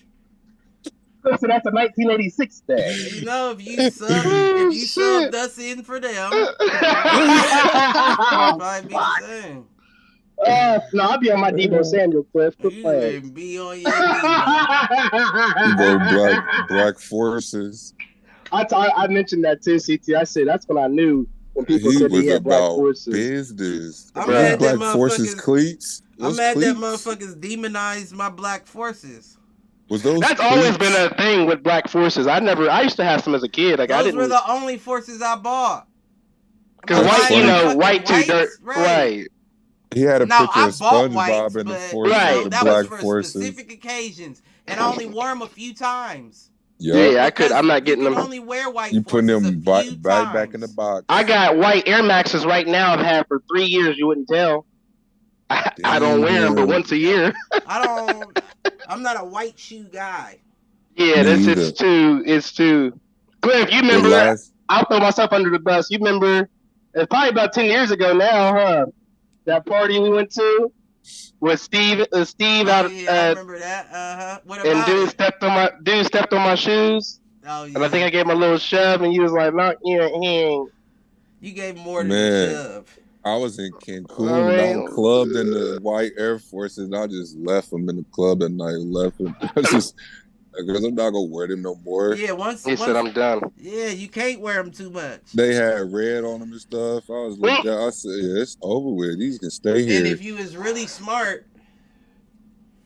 Back in the day, if I was young, I'd have put the toothbrush to them. But no, I said, toothbrush, that don't necessarily help because you get that crease right at the bend unless you put. Oh, they was creased. The bottom of another sole at the top of your shoe, or you fold your socks over at the tip so your shoe doesn't crease at that point. That was what would kill your forces. Once you get a little hint of a crease, it's over for you. And I wear size 15 too. I was like, I ain't even trying to take these back on the plane. 15, motherfucker. I'm a 13. How do your motherfuckers come with a crease? Them bitches come creased They up. said they come with I know CT's mom was mad as hell growing up by him shit. I got a pair of shoes stolen from Jay. She had just bought me the first day. I took them to school. They got stolen. And she's like, I ain't buying you no more. I was like, oh yeah. That's because the motherfucking teachers was like, I can fit these motherfuckers. But see, no, that's what I'm wondering. If you wear size 15, and I was like, it was 13, it was 12, 13s back then. So I was like, right. Nobody was wearing that. Right. That's how. Who's gonna fit my shit? So mad. That's ignorant. What? That's ignorant. I just had a thought. I'm gonna keep it to myself, but I just had a thought. Oh shit. It's hard to buy shoes in the mall. I don't even buy them. Yeah, when you wear a motherfucking 15, goddamn, you can't even go to Foot Locker. We got a website. Right. They be like, we don't even got these. Yeah. I'm sorry. Fucking 15. Let me go ahead and get her something. I'm going to get her something. Fucking clown shoes and shit. Yeah. He said, we got this rack. You got to pick from this rack only. Like, it's a select few. You know what I'm saying? Oh, Ronald McDonald ass feet. I don't want them Air Jordan flyers. I'm cool. I'm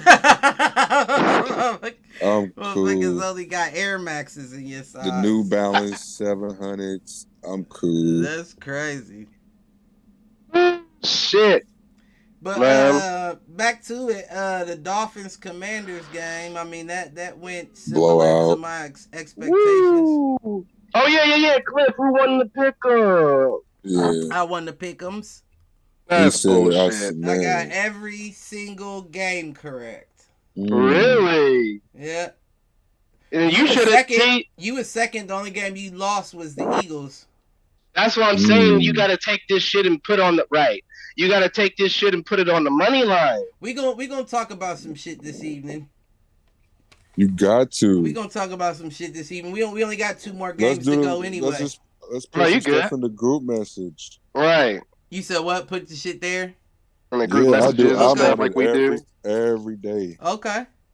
I'll start doing that. Usually I just y'all got Underdog. Yeah. Fantasy?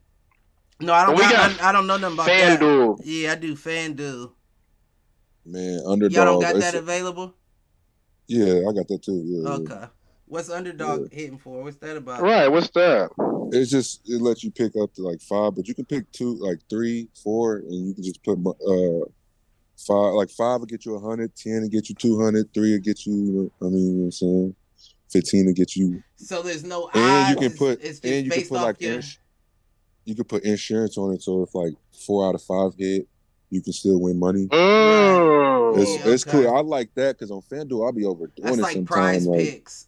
Yeah, it's something like that. Yeah. That's me. Limited 5.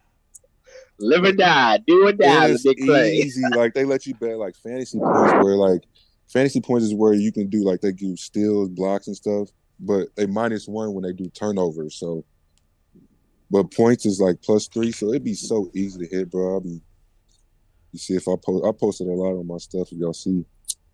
Especially on NFL, be easy like this passing attempts. Like is Patty gonna get 36 passing attempts? Oh, it's just attempts and shit like that? Attempts or completions. Is he gonna get 20? And they let you do it during the game, so it starts dropping. And it's called what? What's it called? Underdog fan. I'm gonna send the thing. Yeah, send us the link or something. Yeah. Like today, a lot of NBA games on, so it's like you could put high or low. Right. If you don't think they're gonna get it, if you don't think they're gonna get it. It's giving me Prize Pick vibes. It's so much. I won so much money off this. That's all I'm trying to be on. But no, Cliff, I'll let you. Cliff, go ahead. What was you gonna jump into next? We just about to knock out these 2 games, and we about to get in a little something with the picks. But okay. The Dolphins Commanders game. Tyreek Hill went off. 157, only 4 catches. Chill. Oh. Woo. Share the pie. Listen. CT, you hear me? 157 yards, 2 touchdowns. H.N. came back to rookie. Yeah, is he back? Mm-hmm. Is he back? Oh, he's back. Back. He had 20-something points. I said he's back. He had 17 carries, 73 yards, 2 touchdowns off the run, and he had, I think, an extra 30-something off passing. 33, I believe. 3 receptions, 33 yards. He ain't had no touchdowns, though. I mean, I'm happy for him, though. Nobody can catch Tyreek in the no type of way fashion, like. No. I don't know, cuz, who? That backside, either cornerback or safety that tried to chase him down on that first 70-yarder. I was like, cuz got wheels. There's some track players out there, but man, they can't keep up with him. They can juke you out. That's what's Whoever crazy. that was on Washington, I'm gonna have to ask my stepdad. Cuz got wheels. The only thing he had 4 catches, and he could have done more. That's he had scary. 5. Trunks. 5.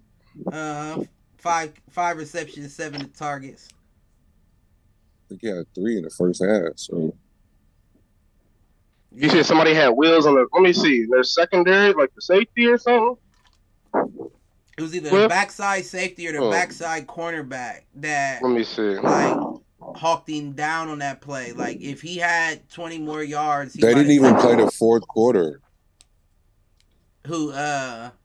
Tyreek and them and Tua. Yeah. They didn't even play the fourth quarter. That's what I'm saying, dude. Could shatter the record if he really wanted to. I mean, but that's any game. That's damn near any game. But hopefully he break to 2,000 because like I'm saying, he sat out. He could have. Mm-hmm. And I feel like when he gets closer to the record, they're gonna just triple team this.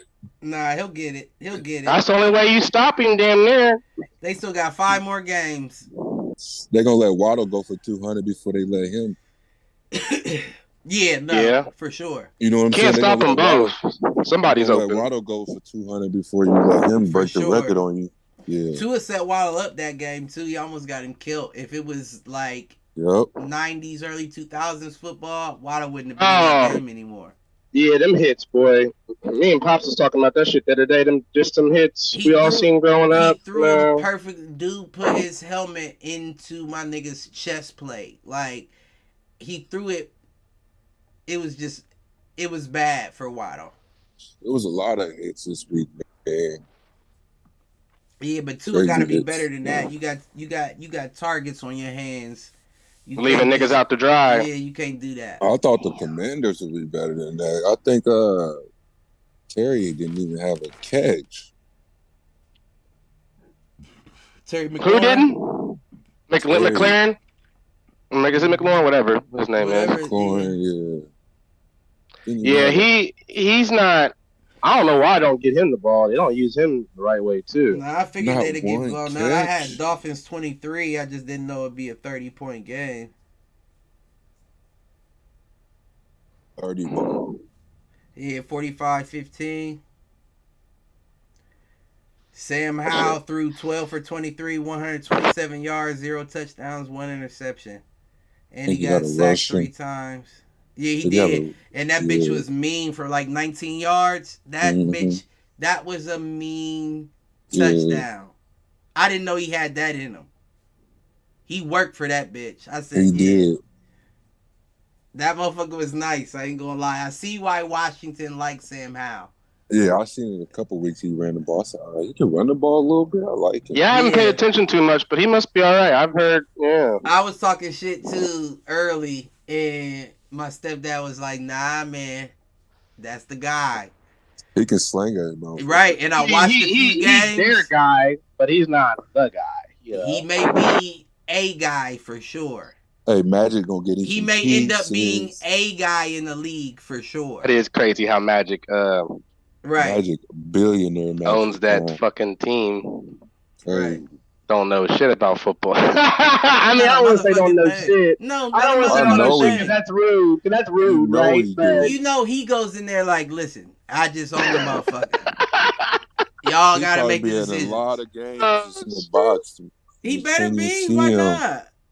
He don't got nothing else to do. I'm talking about now. Yeah, they show him on TV, but I'm just talking about before he was an owner. Yeah, I mean, Magic. Okay. You know what I'm saying? They probably didn't show him. He probably ducked off in the suite. You know, his shit was tinted.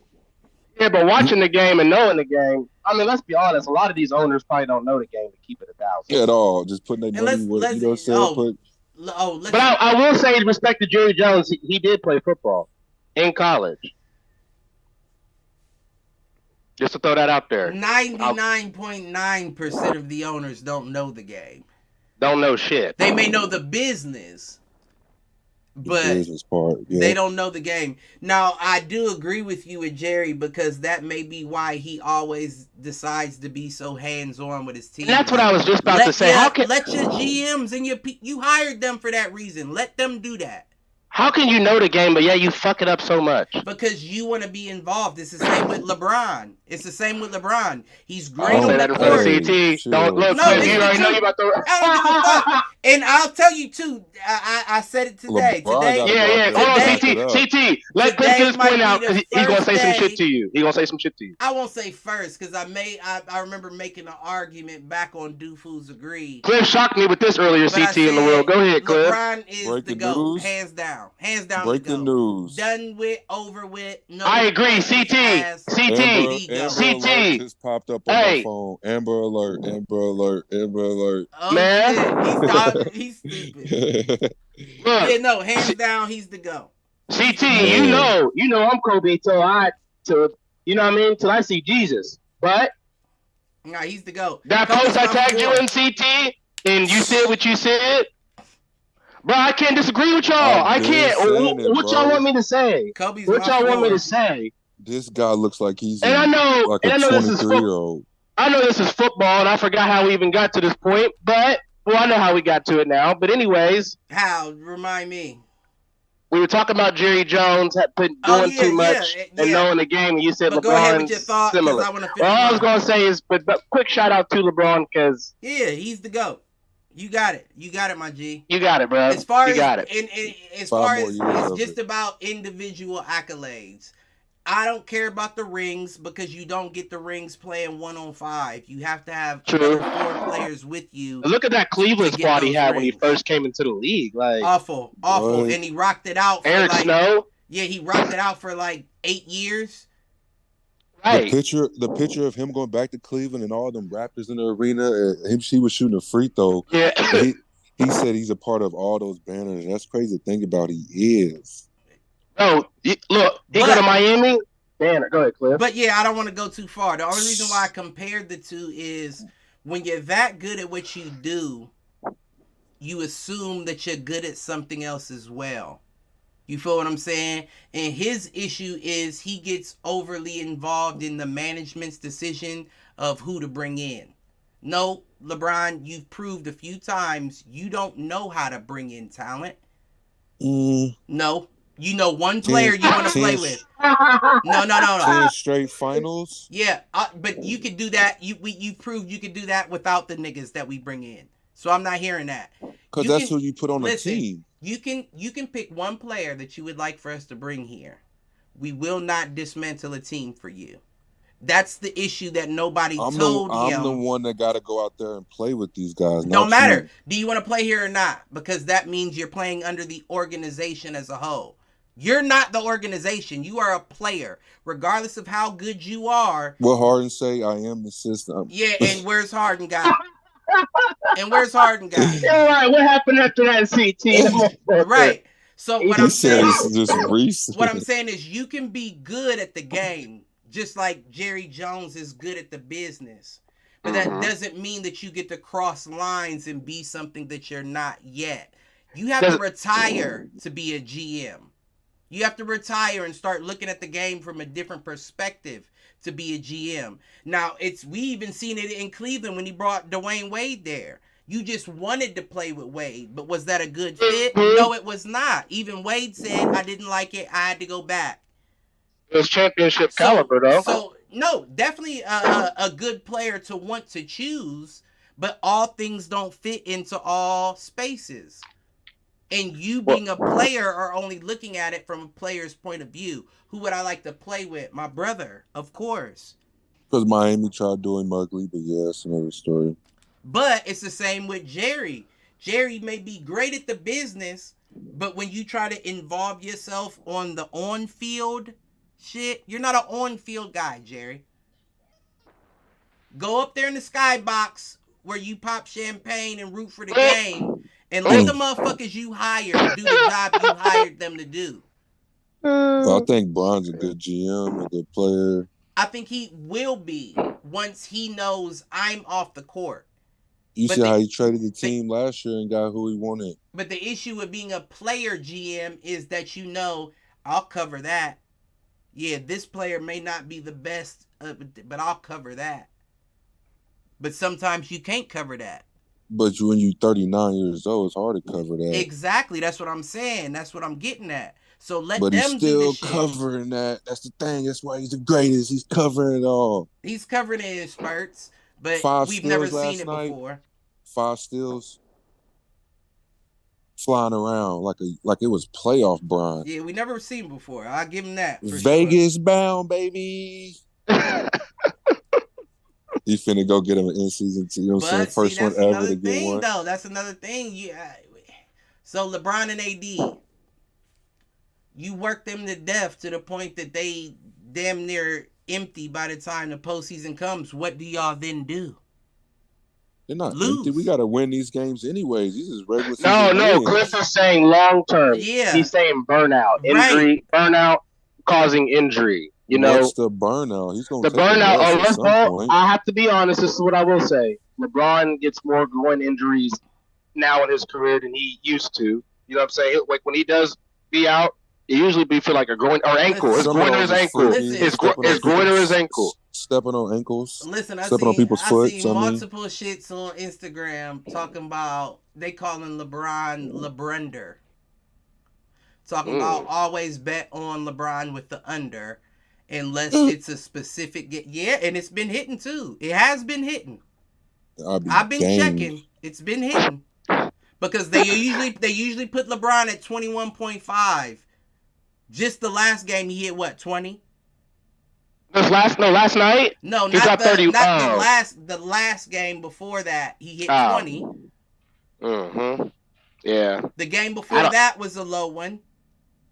I don't expect him to get 30 points a game, CT. Right. Shit. Not even 25. I don't expect him to get 25 points a game. And it's not because I'd say about 24. I think he's averaging 25 though. Hey Siri, how many points a game is LeBron James averaging?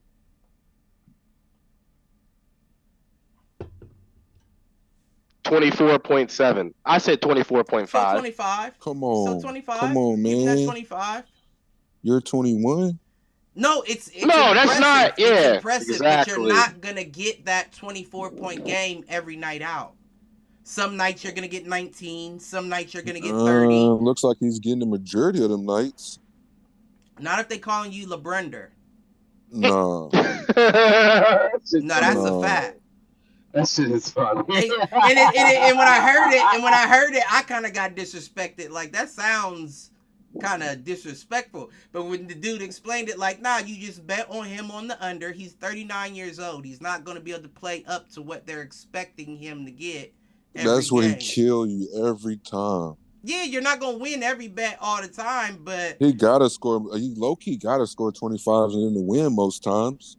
And that's the issue there. That's what I was explaining from the jump. You can't burn You can't burn a 39-year-old LeBron out. There's 82 games in the season, and the postseason. You wasn't supposed to burn a 37 or 38. 36.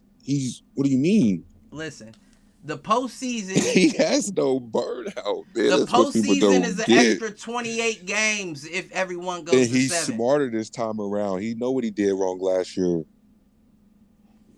Ain't no LeBron or not. But you can't defeat Father Time. Yeah, even when LeBron wasn't this old, he wasn't playing 100+ games a season. Hey, CT, I called Clifford earlier and told him they said he played 40 minutes last night.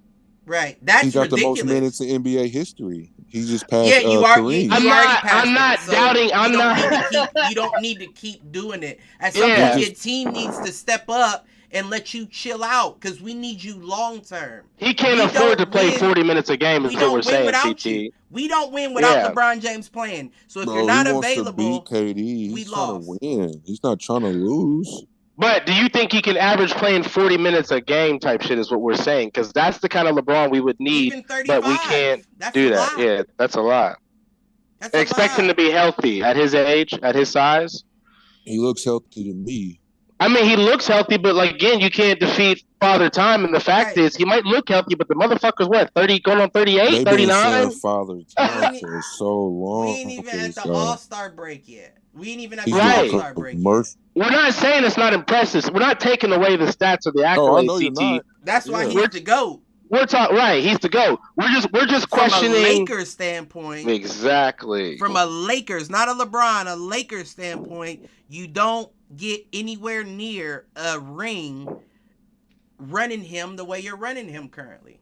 Because he's not going to be available down the stretch if he has to keep running like this to keep y'all in games. To take breaks during the season, and you know when to take breaks and breaks. I don't know because now this dude's been doing this for 20 years. Listen, so now they got the rule where you can't just sit out unless you have an active injury. So what's going to happen is you're going to start seeing LeBron get placed on IR even when he's not hurt. No, you're I see a lot of guys take a lot of rest nights. Like still. You're going to have to. Still. Those won't be enough. Joel Embiid now just did it the other night against Boston. Embiid is still in his 20s. But he's still in his 20s. What is he taking off nights for? Because you can take so many before you get penalized. But when you're almost double this nigga's age. Right. And you're playing to the same level, if not higher than him. And he's that's a lot. Nights, how many do you when you think got you're something going to play take? for? No, that's what I told Cliff. Hey, Cliff, what I say? I said he had something to play for. I get it. Yeah, that's why. Look, CT. The tournament on. I had LeBron on the under. I had LeBron on the under last night, 25 and under. Hey, damn, this nigga damn near had it over in the first half, didn't he? Man, he went off, but I did not expect him to drop 31. You know, but you can't be playing 40 minutes a game. Half. Assists, he was passing.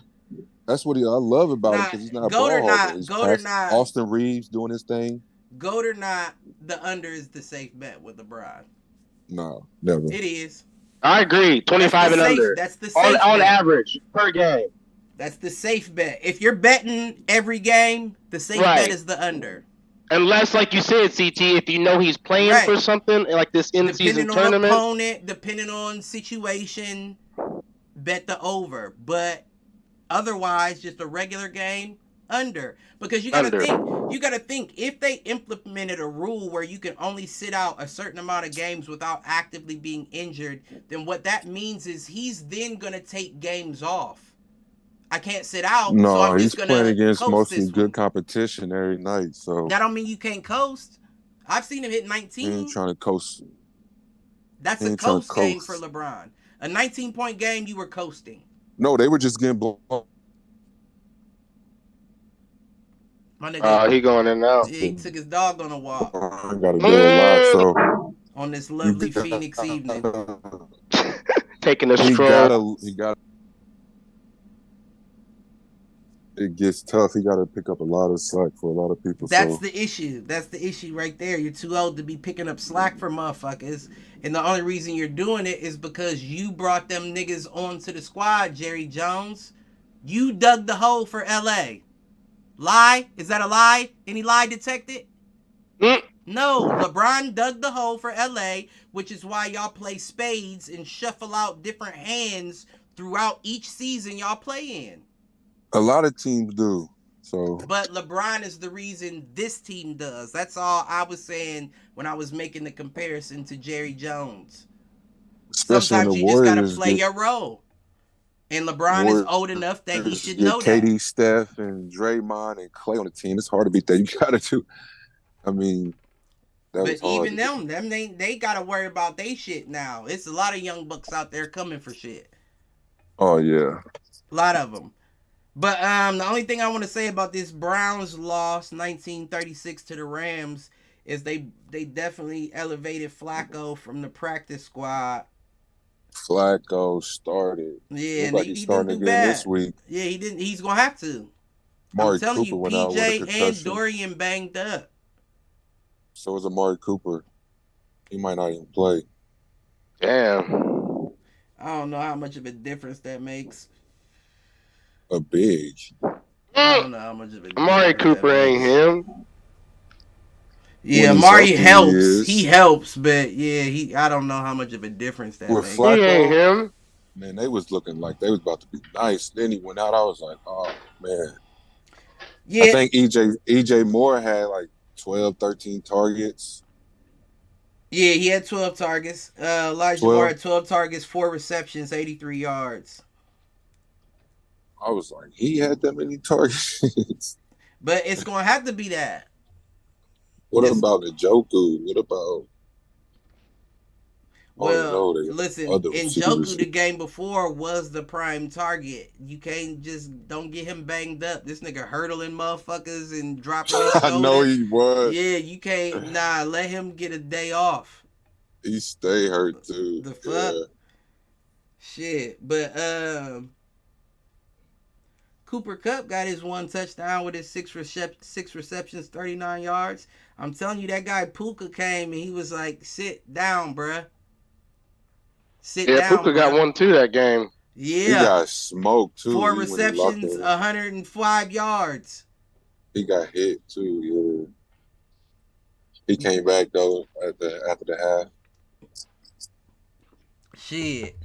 Yeah, they got a little wide receiver squad and they got a nice little in squad. LA. Rams, yeah. And Aaron Donald. To Atwell. They still got they got too many holes, and now that you gave away Jalen Ramsey, you have no threat in your DBs.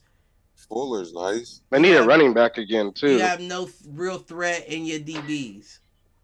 They didn't even play Freeman. I like Williams. Williams is nice. Listen, but Jalen Ramsey's a different kind of threat. Jalen Ramsey, different. Real talk, will shut down the whole side of your field. Keep it a buck, though. He played better in Jacksonville than he did on the Rams, though. No, I agree with that. I'll say he made more big plays in Jacksonville than he did on the Rams. I'll say that. LA, he was locking down. Yeah, no, that's the thing. That's the one thing about a corner is no stats are great stats. Right. If they don't throw you any balls your way, you don't get no pass deflections. Those are still great stats for you. But in Jacksonville, he had better stats because niggas didn't know him yet. They were still trying him. Like, who is this young nigga? This young buck, yeah. Right. But when he got to LA, they was like, nah, leave him alone. We know who he is. Yeah, do a lot of motions. Let's do motion. Bring that wide receiver this way. And then when the nigga crossed the whole field on him, they was like, oh shit, this play's over. Audible, we running it. Right. He switched sides on us. Yeah, he's a dog. Running back. And they don't have that anymore. Even with Fuller, you'll get a big hit before you get a pick six. True. And that's the issue is the quarterback's not worried about a big hit. Look at what Tua's throwing Waddle into. I'm not taking the hit. We got the first down. I'm going to throw it. But when you worried about this nigga snatching that bitch and taking it 40 to the house, you get a little timid. You start seeing pump fakes. Yeah. I told you before he got hurt again, he was averaging an interception a game. An interception a game? That's crazy. Right. Them is crazy stats. But yeah, that's the Rams. The Rams are, and it's bad news too, because Aaron Donald's on the ass end of his career. You got to replace him now. And y'all are already a team who have great players at specific positions, but overall as a team, you're not great. Yeah. So a lot of these players are going to be wasted talent. We're not going to get anywhere further than where we are now, and I'm going to have to retire. Think they can sneak into the playoffs? It's possible. It's definitely possible. They're 6-6 right now. It's possible. Yeah, I think they can. It's definitely possible. That'd be a scary team to get in the playoffs and get on the run. It could be. That I will agree with. Yeah. It could be. But we about to get into these pick'ems. Mark, do me a favor, throw something out. I gotta take a piss real quick. All right. Let me see. CT, you hear about Von Miller? Getting arrested, had to turn himself in. Man, the league's been crazy. What you think about that situation? What you think about that situation? They say he allegedly hit a pregnant woman or something. His baby mom, they don't. The league don't play about that stuff. Right. Hey, ever since that Ray Rice shit in the elevator, boy. Any type of stuff like that. Right, bro. Just that publicity itself, whether it's true or not, you know what I'm saying? Enough can damage a motherfucker's reputation and shit. You see maybe even your job. Injury? Yeah, I seen that. That was crazy. Yeah, that was wild. They talking about he's questionable to play. They not counting him out. I'm like, what? He can barely walk off the field. High ankle sprain. They said he got. That shit. Wow.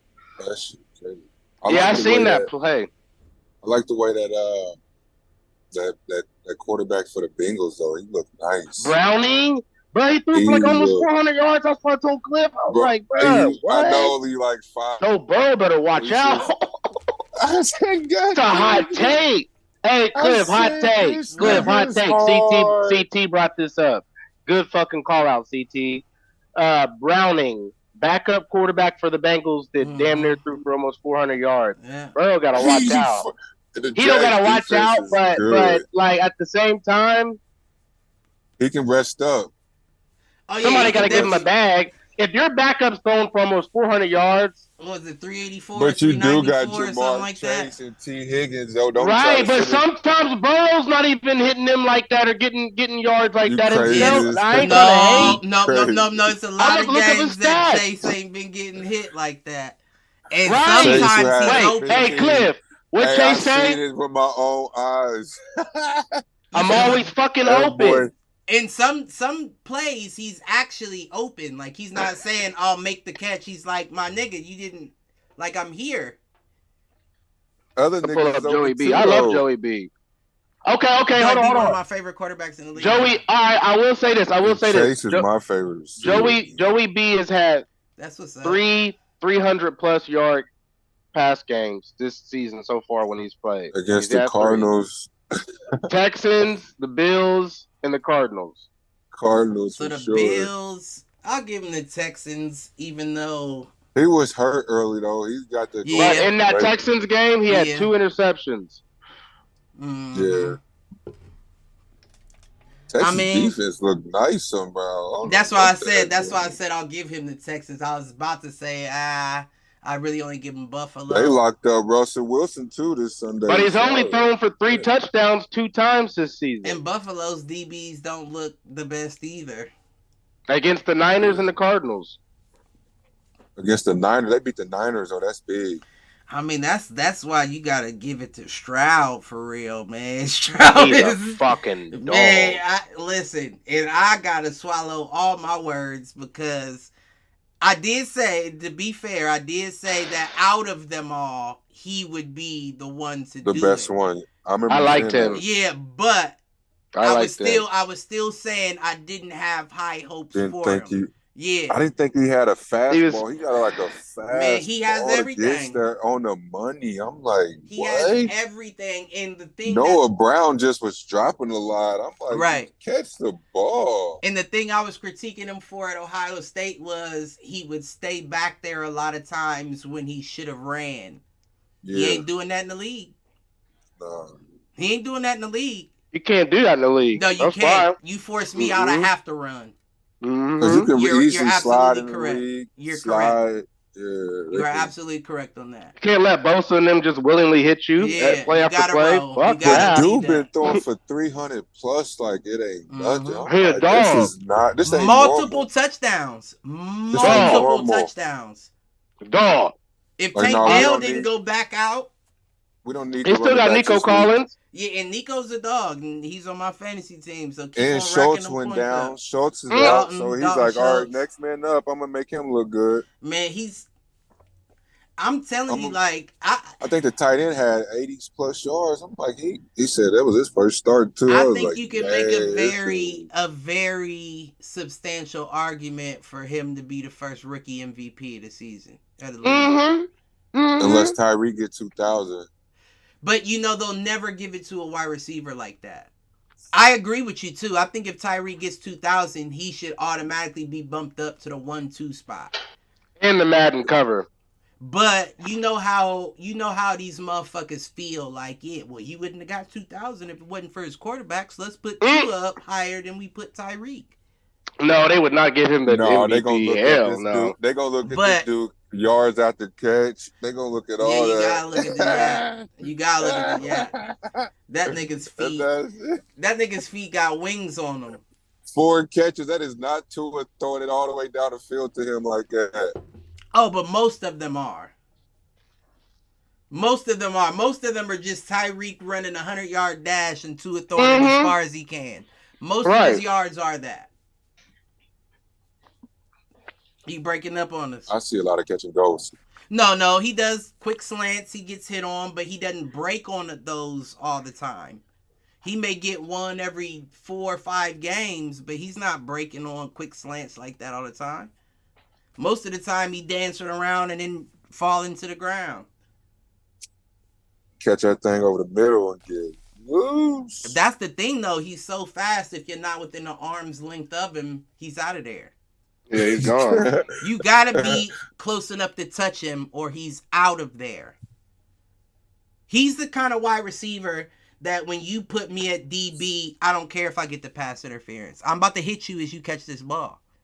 Every time. Every time you getting whacked. Whack. Just so that last time when the game's on the line, I can like kind of slow up and see you timid about going for the catch. Yeah. Because I'm going trying to sideline. I'm trying to sideline him first quarter.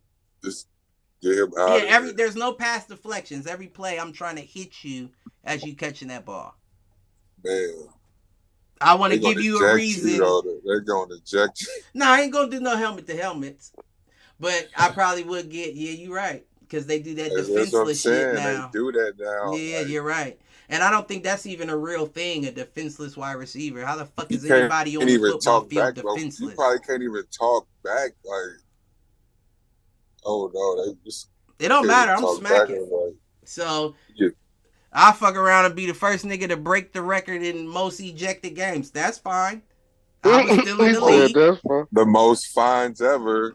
Listen, I'm smacking. That's why I wouldn't have been able to play NFL money after that. Right. I wouldn't have been able to play football in this era. That's what I'm saying. And I was small too. I'm not jumping with you. I'm just about to hit you. Go for that catch if you want to. See if you come down with it. That's why the corners are big now. They got big corners. Mm-hmm.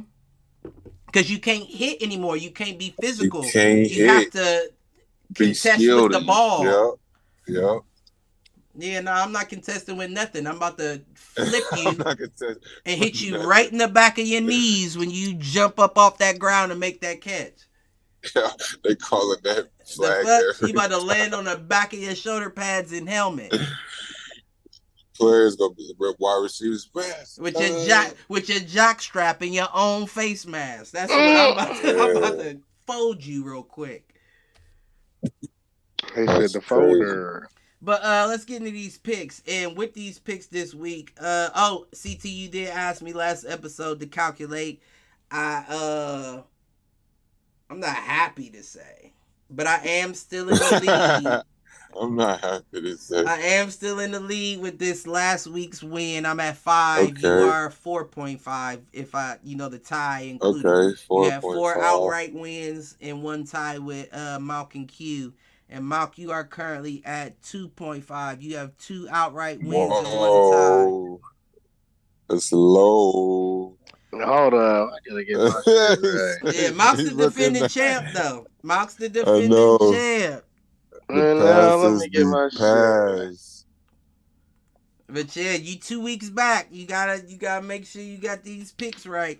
And this week we gonna introduce something a little different too. Let's go. We gonna put together a parlay with some of these picks, and I do think that this week is a good week to do that. So what we're gonna do is we're gonna run through our picks. All the picks that we agree on, we'll confirm if they're worth putting into our parlay, and then we'll put in those picks as well as who we believe to be a scorer in those games. I'm excited. I feel like the money just hit already. You know, we ain't done this before. There be so many NFL hits. How you fading now? Yeah, you did. I'm fading out now. Nah, you good now. Not a cricket service back on. I be seeing dudes just be getting like just off player touchdown. Right. Like, easy money. Right. I'm like, man, of course Tyreek get it every week. McCaffrey. Now let's get into it, and I feel like this first one is a good one. I actually highlighted all the games that I would consider to put in my parlay, and this first one is Pats Steelers. That's tomorrow's game. God. I got the Steelers by 10. I said Steelers by like 7. And I had the Steelers by 13. With Trubisky? Just in general, you know what I'm saying? With the Pats taking all them losses, Ramondre out, they got Zappy at quarterback. He's still getting comfortable. But they still got defense. Well, they have a decent defense. But I wouldn't say it's not a defense that couldn't get sliced up if, depending on the day. And then who's going to score? We just saw how hard it was for Bailey Zappi to score, and you had a couple plays that were inside of the opponents 50. You know what I'm saying? You couldn't even get us in field goal range to. Yeah, that Steelers defense is going to be tough. For it on fourth downs too. They don't even believe in the kicker. That's what I'm saying. So that's a tough game to win, in my opinion. You couldn't even want to tie it up, man. But what I will say is, if I was to add this to a parlay of mine, the Steelers getting this dub, I will also put an anytime scorer, Devontae Parker. That's the Patriots? Yeah, the Patriots wide receiver. I'm not doing that. You said you wouldn't do that? The only reason why I would say I would do that is because you don't have anybody else. Juju didn't do shit that game, which continues that. No, he's not going to be enough, especially against the Pittsburgh defensive line and shit. No, Zeke's not going to be a factor. Devontae Parker was warming up in that last game. You don't think so? No. I think he was warming up, and I think he's the only real target they have at this point. Because they're not even looking to target Juju. Mario Douglas is hurt too. So exactly. Yeah, who else is it gonna be? I don't know. I'm trying. Well, that's if they score. Let's keep it a buck, because we just talked about how they couldn't even get in field goal range the week prior. But I do think with Kenny Pickett, his wishy-washy ass, it could be a lot closer of a game than people would think. Kenny Pickett's not playing. It's Mitchell Trubisky. Oh, yeah. And Kenny Pickett's out. That's what I was saying to you earlier. And I fucking knew that. And George Pickens looked nice when he's throwing it to him, so I knew that too. I'm still going Parker. So would you would say Pickens anytime score? So I had Najee Harris only because the Steelers are known to always run the ball. You know, that's more their thing. Warren. So I feel like Warren as well. I would go Warren over Harris. But I would go both. I think depending on the situation, or if you got him, Johnson, you know what I mean. They target him a lot sometimes, but yeah, I was thinking definitely Najee Harris. Harris, yeah, if they score. Because like I said, in my opinion, a running back is going to score most of the time. I feel like in a game at some point. Typically, not always, but typically. I think that makes sense when it comes down to you having a quarterback as a game manager. Kenny Pickett's not a game manager, though. Kenny Pickett's not playing. I keep fucking saying that. And that's why I say I think they're going to run the ball because, you know what I'm saying, Trubisky's going to be getting in the rhythm. They're not going to want to, you know what I mean? They're going to want to play it safe. I think Pickens, because I feel like they throw the ball a lot. I feel like it's hard to run. They're going to have to. Like when you get down there a lot, you get second and goal, I feel like they try to throw it a lot now because Harris don't even look and move the same. He's so kind of slow. He don't got no moves. I don't know if I would say slow. That's why they put Warren in there. Warren looked fast. Man. Yeah, electric bowling ball. He hits the hole hard. Yeah, that's what I'm saying. That's what Harris don't got. Najee looking to bounce. Like he bouncing. He looking for an opening. Warren's like, fuck it, I'm hitting somebody. For a hole, like, should I go east, west? You know what I'm saying? Right. It's Warren. I'd take a screen deep. Like that's why I said I'd rather go Warren. Okay. So or Pickens, Warren or Pickens, because I feel like Pickens did catch one. On the anytime on that game, we gonna go with Najee, Warren, or Pickens. I would go Warren over. I mean, you don't have, but the thing is about the anytime is you don't have to go with just one, right? Because the goal is you can go with a couple. Yeah. Right. But we're just doing one a game. Right, we're not gonna do the fans with a 25 parlay. You know, right. We gonna do. But a two want to do. That'll be some bread at the end, huh? So you would do two running backs though. Because I'm sure I would, because they're on average they're going to score. They can score twice, yeah, easily. You can. Like I'm sure somebody. That's if Trubisky can put the ball. Probably watch him run one in. No. Right. And that's unless it's a I'll be mad when they do that. Quarterback sneak. They be on the 1 yard line. Quarterback sneak. Yeah, that's the only way I see that happening. But I also don't see Trubisky getting them into the red zone. I don't see him getting them into the red zone like that. With that tight end, Fireproof. I see him. Actually, you know what? I see him probably. Yeah, I see him leaning towards him. There's a couple you can think about. I see him leaning towards him because it's going to be a little quick, a tight end, short. You know, I can see a tight end. Tight end screen. I can see that. Yeah, I can see a tight end joint. So, hey, I'm putting them over 50 in all three of them. You put in Freiermuth, 50 plus. You putting Harrison Pickens or Freiermuth, Harrison Warren? Johnson, okay. 50 plus receiving yards, and then Pickens 50 plus.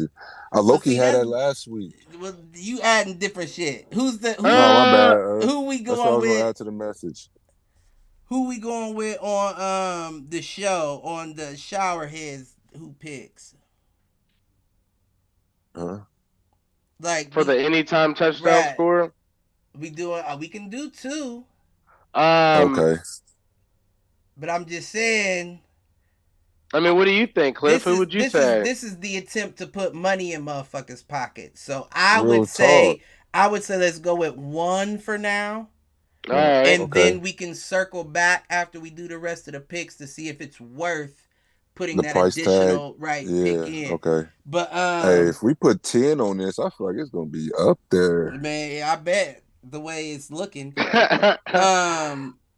So let's say out of Pittsburgh's 3, Najee Harris, TJ Warren, George Pickens. George Pickens. Who would we say most likely, or Freiermuth? I guess we could add in there. Pickens, I feel like I could just picture him catching like a little fade or something. But what about that Patriots secondary? Are y'all slouches or how's that looking? Slouches. You know what I mean? That's right now it's bad. Right now it's bad. Without Christian Gonzalez, but I feel like they can stop bad. the run more than they can stop the pass. You know what I'm saying? That's what I'm saying. They can. George Pickens catch a deep one and go in. CT, you may be right though, because again, with you being a Pats fan and without Christian Gonzalez to really lock that side of the field up, depending on where you put Pickens. So I say Pickens. I'm willing to go with Pickens. It may be up. I'm willing to go with Pickens. Johnson. Right. And he just catch you on the one. So we'll go Pickens. Okay. Hopefully catch it in, get a flag, and go in. No. We might have to do this every episode on the ones we agree on. I swear we should have been doing this. Right. Next one, I actually highlighted this podcast could have been looking at different, new equipment, new all that. You hear me? And then once if motherfuckers really start winning off the picks, that's when the viewership raises. Like, hey, let's make money with these motherfuckers. Hit the showers parlay. And they entertaining. You hear me? You mad when you didn't put that hit the showers parlay in when you miss out on it. You be like, I'm gonna be posting mine. Texans Jets. We about 2,000. Texans Jets. I highlighted this one too. I got Texans by 14. I'm talking players now. I'm tweaking. I got their running back getting the touchdown for the Texans. Dameon Pierce. Singletary. They fucking up Singletary. 28. Singletary gonna definitely get a touchdown. I would say that for sure. 2 touchdowns. I think that's a guarantee off the running game. Like I'm not saying that. Of course, we know C.J. Stroud can throw the ball. No, Dameon Pierce is back. He got one last game. Shit, Nico Collins went crazy last game. He usually does get one if Tank doesn't. And now that Tank is out, so that might be that's a good thought. And you know Stroud is going to throw a passing touchdown. He's going to. But watch him hit Noah He's Brown. playing the Jets secondary. No matter how bad the Jets team and offense is. The question Robert Woods. Right, you stupid. The question then becomes, who is Sauce on? You know who he's on. And who's the other nigga, Smith or something?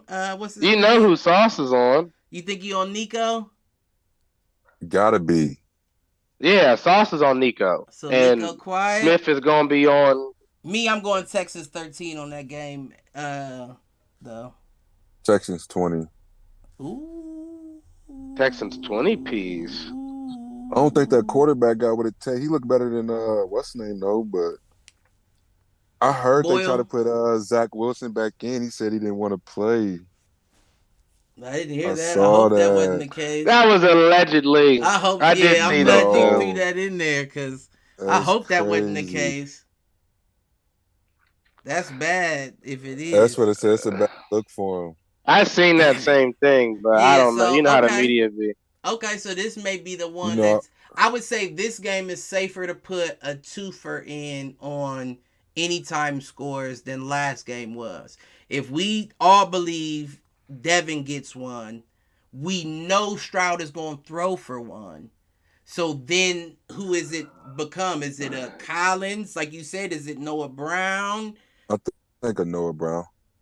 You would say Noah Brown? That actually seems he like was a hot safe before bet. He got hurt. He was like, he had like 100 and some yards before these last couple games. So I feel like he's going to get it going again. That actually seems like a safe bet to me. Now the tank's out for sure. Yep. He's going to definitely got to And pick if up Nico is locked with Sauce. And if I see him throwing 300 plus, you know what I'm saying? Then yeah. But I think it'll be Dameon Pierce. He's going to I think they're trying to get him the back healthy, get that run game going. You think it would be Dameon Pierce over Devin Singletary on the rushing touchdown? Yeah. Now you throwing wrenches in the game. See, my whole thing with that is, and I do agree with you to an extent, but Singletary has also been showing up a bit. He didn't so much in the last game. I say last game, I think he was off because Pierce is back, so I think they might try to let Pierce get he had a bad start. I think they're gonna let him get a good finish. You make a good point, man. Especially if the pass game ain't really working.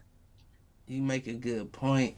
Now that if the run game looking a little, you know what I'm saying? Oh, he broke for 20. Oh, this might be his day. What you think? They down there in goal line. They down there in the 5. He fuck passing day. He might just run today. I agree with the Noah Brown though. I really do. I agree with that. Me too. I like the Noah Brown too. I don't know how you feel about it, Mark, but that does make a lot of sense. I think I had him either. And he's a good target. He catches the ball most of the time. Right, he looked bad last week. He looked just off last week. Well, like I said, I mean, it depends on how much faith you do or don't have in the Jets secondary. Well, yeah, I mean, you always gonna have faith in the Jets secondary, but what I've seen over the past, and I don't know if it comes down to frustration from the team as a whole, are they making dumb mistakes? And when your defense is on the field a lot, that makes you frustrated. Right. Yeah, like even from Gardner, like they're making dumb mistakes. Like it's like a pass interference that really was just you at the end of the play, you know, trying to. I don't know. I've seen some. I don't know how to describe it, but I've seen things that are like. And then when why would you do that? Questionable shit. When you down 14 or 20 points, you know you can't come back. You be like, man, what the heck, man? Like, what are we doing? We just out here playing defense. That's it too. A little extra, yeah. All we can say, we held them to 20 points. We played good D, but they couldn't put up no points. You could say. Yep. So that's a lot of offense. So what we gonna do with this Texas Jets game? Because we hit the 2-hour mark and we still got 1, 2, 3, 4, 5, 6 at least for the picks, not necessarily for the bets. Ooh, this would be. I go with a Noah Brown.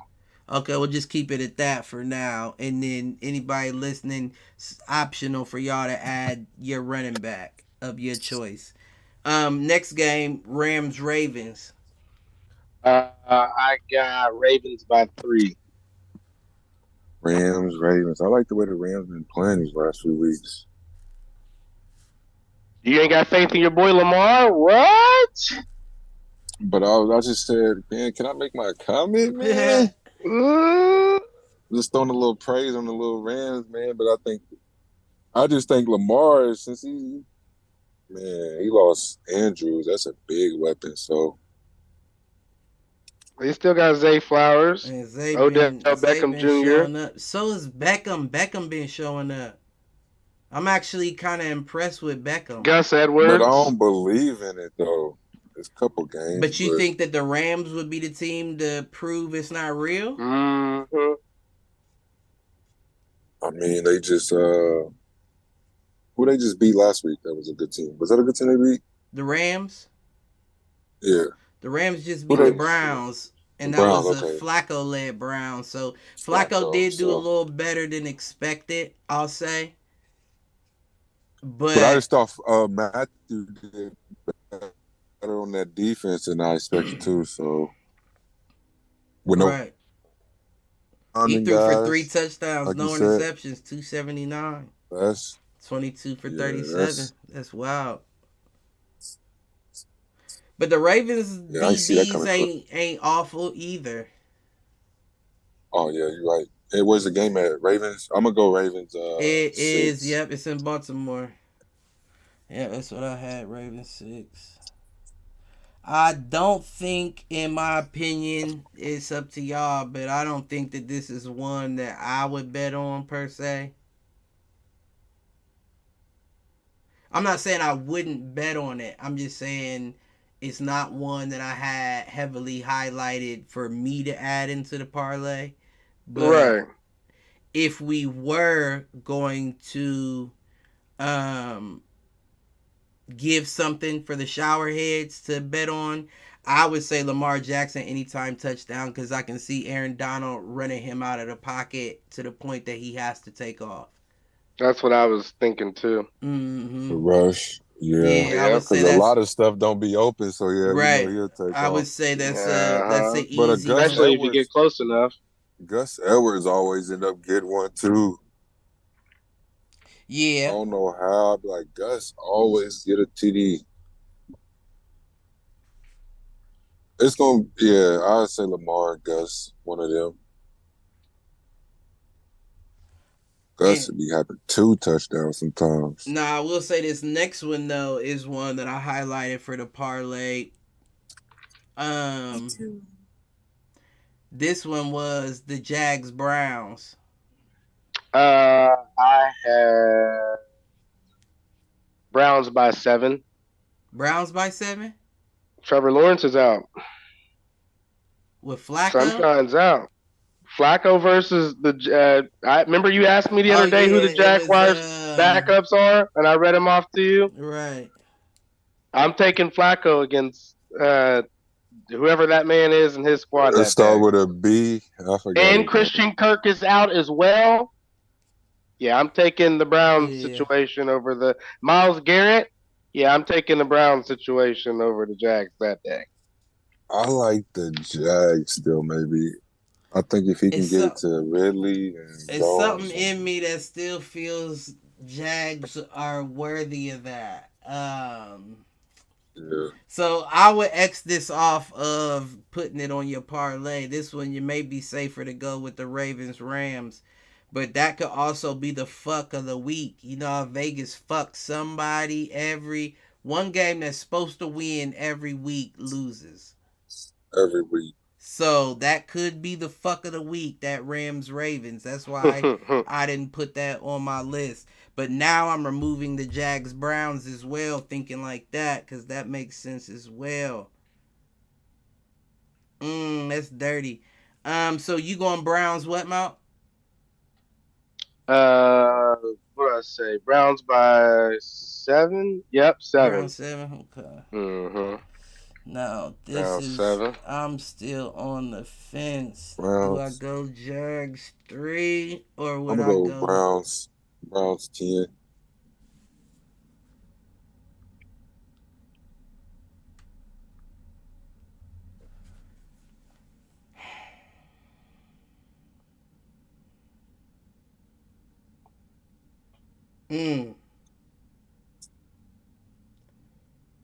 I'm really stuck. I'm stuck on this. No, I was stuck too. Yeah. Think wrong. I'll be feeling like sometimes new quarterback changes be good. Sometimes for teams, Definitely can be. they be hitting different receivers and But I stuff also differently. I feel don't like know. you could be rocking me to sleep because you went Browns 10s and you talking about new quarterbacks could be good. Well, they're both new, so. But Well, Flacco yeah. ain't no new quarterback. That nigga antique. He an He ain't antique. played since last year. Don't matter. Last He year, week got that's 4. a Super Bowl winner. He know he's been in the situation where he knows. And they got Elijah Moore. Elijah Moore ain't been doing shit for real.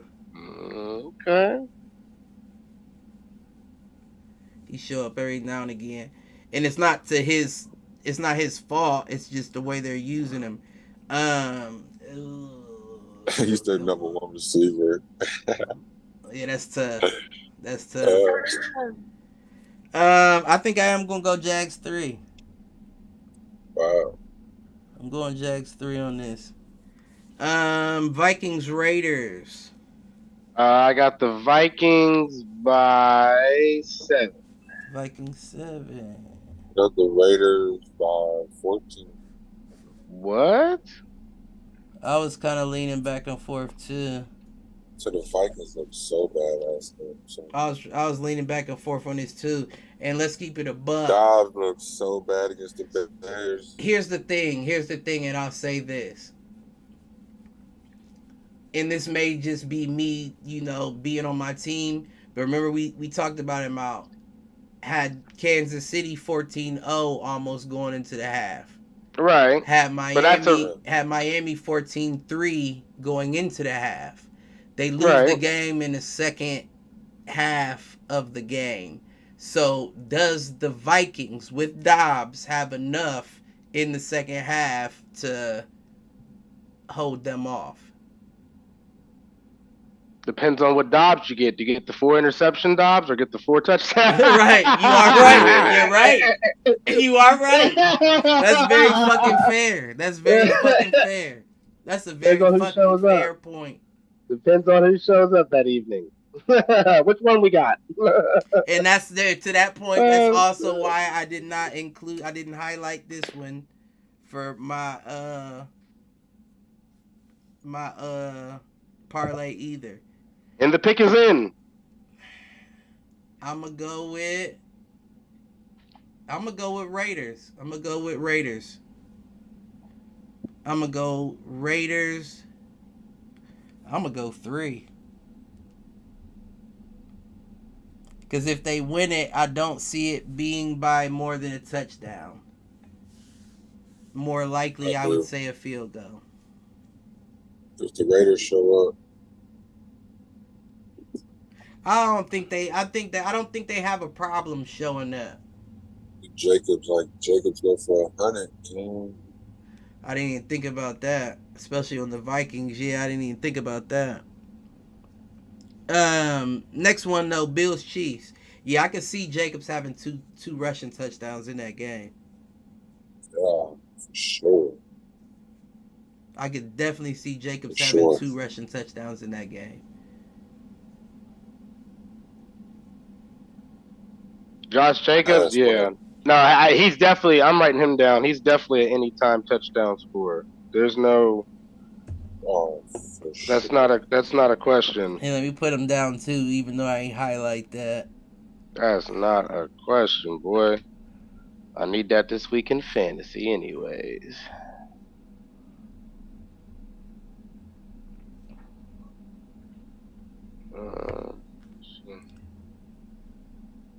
Not to cut you off on that, but it just said Luka is the first player to get 25 triple-double. Wait. You kept breaking up. You said Luka's the first player. What now? To get a triple-double, 25-point triple-double before the half. God damn. Yeah, he went over on my threes tonight, Cliff. I already fucked up one of the... That's crazy. Yeah. Mm-hmm. And this nigga said not to cut y'all off, and we was silent as a motherfucking church mouse. I had him get a triple-double, too. Nobody was saying nothing about nothing. He said not to cut y'all off, but... Right. Nobody said a motherfucking word. He talking about not to cut y'all off. Not to cut y'all off. Nah, that's wild. That's a wild stat. Yeah, he going on. Bills Chiefs next one.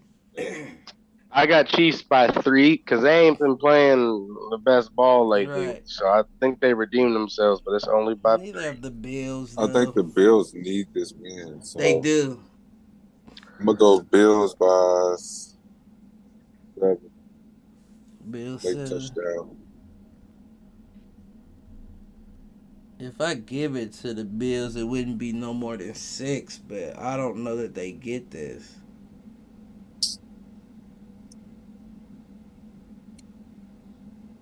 I think I'm going Chiefs 10. Chiefs 10, wow. Yeah. D can't never better just pass. Eagles Cowboys. I'm going Philly by 7. Actually, I said 10. That's what I wrote down on here. I'm saying Philly by 10. I think we come out pissed off. I think we played tough. I think we set the tone for the rest of the season with the Cowboys. I got us by 10. Okay. Y'all by 10. I'm going to Cowboys by 3. Cowboys 3. I think that's what they got. Let me see. I don't know what the odds. I need to look. This nigga CT a contrarian. No, I think they playing some good football, man. Now you always go against the grain, and I respect that. You know, don't they? Motherfuckers like that. But I probably went against them last week, didn't I? The Cowboys, I don't think they was on there last week, was they? No, I'm talking about the Eagles. Eagles, you went with the 49ers and won. I'm about to say, that ain't a bad pick. No, it's not a bad pick. I just don't know if the Cowboys got and it. I just hope Hurts can stay healthy. He looking like he been getting, rolled up a little bit. We talked about and that. These boys, them boys, T. Law looking good. Micah looking good. Nah, I'm still going Eagles on this one. I'm going by a touchdown. Philly by a touchdown. I'm by a tutty. Last one, and this is one I did highlight for the parlay as well because I feel like it's a lot of money to be grabbed in this game. Titans Dolphins. Oh, I got Dolphins by 17. I say Dolphins 20. That's a good Tyreek Hill, anytime touchdown score. CT said Dolphins 20. Oh, you know that? Yeah. I do. Either way. I'm definitely going Dolphins as well.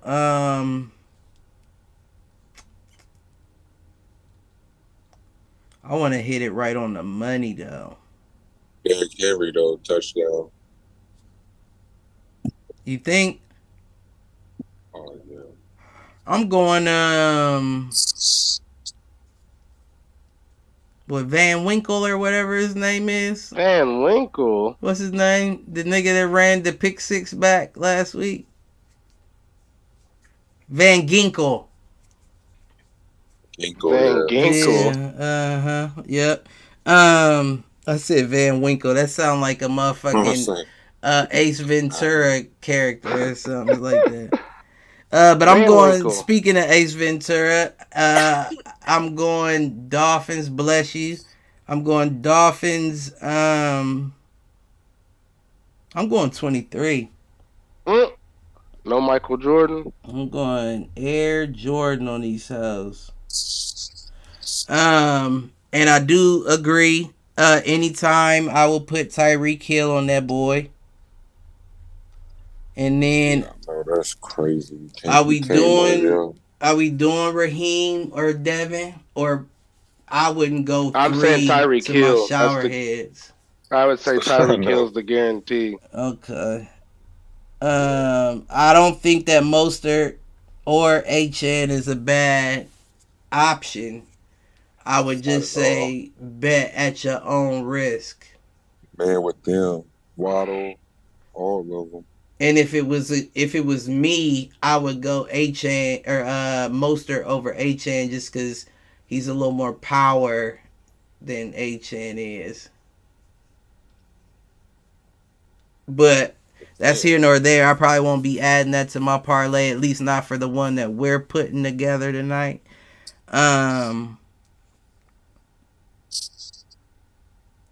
Did you happen to put that in as we was talking? What? That bet? Who's our hit the showers? Yeah. I just wanted to know the odds so we could announce them for the shower heads out there. Well, see, it doesn't give you all these players to do on FanDuel right, like, until the day of the game sometimes. Oh yeah, you're right. So damn, we wouldn't be able to do that then because tomorrow's the Thursday night game. So that would have to be separate from the rest of them. Damn, Luka fucked up my whole parlay already. So I tell you what, then. So I tell you what, then, this is what we're going to do before we give our hit the showers. We're just going to do this real quick. Because I know we said we would circle back to that Pat Steelers game. It makes more sense to do so now since it's a Thursday night game. And we probably won't be able to loop all the player parlays in with the rest of the Sunday boys. So we said we would also add one of the two running backs, either Najee Harris or TJ Warren. Jaylen Warren. Why do I? I'm thinking basketball. I've been thinking TJ Watt. TJ Warren, yeah, he played for the Pacers. I'm thinking basketball. I ain't putting no Harris, man. I don't believe it. You say you ain't putting what? No Najee Harris, no. I feel like if Najee Harris does get an anytime touchdown, it's because he broke one. Or jumped over the pylon. Right. But I don't think it's going to be set up for him to get one. That's why I would say it would be more so Jaylen Warren. Me too, over Harris. So I'll put that down as an optional to the shower heads. If they don't give you the option to do them all together, shit, add the extra board. They do. Trust. But you have to have the whole parlay in by tomorrow 6:30. So unless they release the other, you know what I'm saying, player prop options for Sunday's game, you may not be able to get the entire bet in.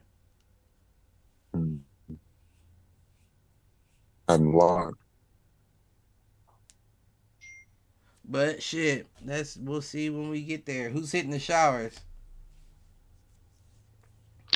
Yeah, I'm gonna say my squad for getting their ass kicked at home like that. That's just, I understand losing. I didn't really necessarily expect us to win, low key, but just that ass whooping that they took in that fashion. Yeah, y'all gotta hit the showers. Y'all gotta hit the showers and come back right. Y'all got drugged. Yeah, that was. They drug y'all. Yeah, they told y'all what they was gonna do, and they drug. Right. Y'all. That's my whole thing. Like, bro. Where's the fire at? Wasn't no fire, Cliff. Everybody. Well, I don't want to say everybody, but everybody been in an altercation where you didn't want to fight, and then somebody said something like, "Oh, you beat my ass."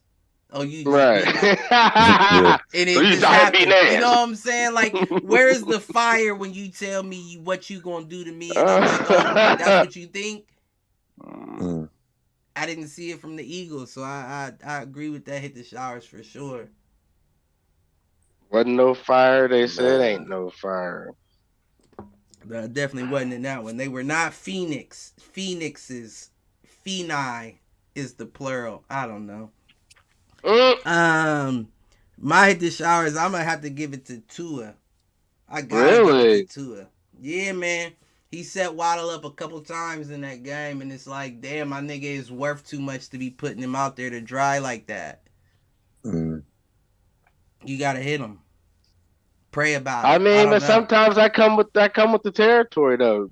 Chad Johnson and them dudes just to, you know. I agree, but you know, this is a different era game. Hell. No, but for real though, it's a different era game to where a wide receiver shouldn't be getting hit off of the catch. Right. If you're throwing them into a hit off the catch and it's legal, no flag, that was all your fault. That was all your fault, quarterback. That's on you. You got you can't hit a defenseless receiver, meaning if I'm catching the ball and I can't see you, that's an illegal hit. But if I'm catching the ball and you're standing right in front of me, that's a problem. It's never going to be defenseless because I should be able to see this man in front of me. Right. You as the quarterback fucked him up. You did that. So you hit him for that. And again, pray about it. Mine's go to my Pats, man. We can't score. It was like hell to the donut. All we needed was one touchdown. It's over with for us, man. We eliminated the season. We down there. Not to rub no salt or nothing like that, but do you like, are you being modest by just saying the Pats? Like, is it more specific than that? We had 0 points. Like, all right. Do you want to talk about it, CT? I'm just saying. Are you guys okay? You don't need a 100 line when we all here. Hey, it's funny. It's funny because at the beginning of the season, I was probably hyped. He was. Nah, I gotta talk like this, man. What fucking wrong? Melancholy and shit. God, it don't matter, nigga. I've been there. We can go out there and get him a TD. Yeah, I've been there. Us three can go out there and get him a TD, man. The fuck? We can go put a play together and get a TD. Have to be on their way back. Down, baby. They'd be like, this nigga ran a 5.340. We can't use it. So they ain't playing. Yeah. Listen, fuck. But anybody got anything to take us out? Shit, man. One of these bets gotta hit one day, baby. Oh no, we got it. We got it in the pocket right now. We might even got 2 for y'all, so stop playing. Hit up Jizzle for a play. You see me them thousands. Listen. I put my bet in. But y'all motherfuckers know the drill. Like, subscribe, share, tell a friend to tell a friend, tell an enemy, tell that bitch ass nigga to troll. We'll catch y'all next week Wednesday. We out this bitch. For sure. Be safe, y'all.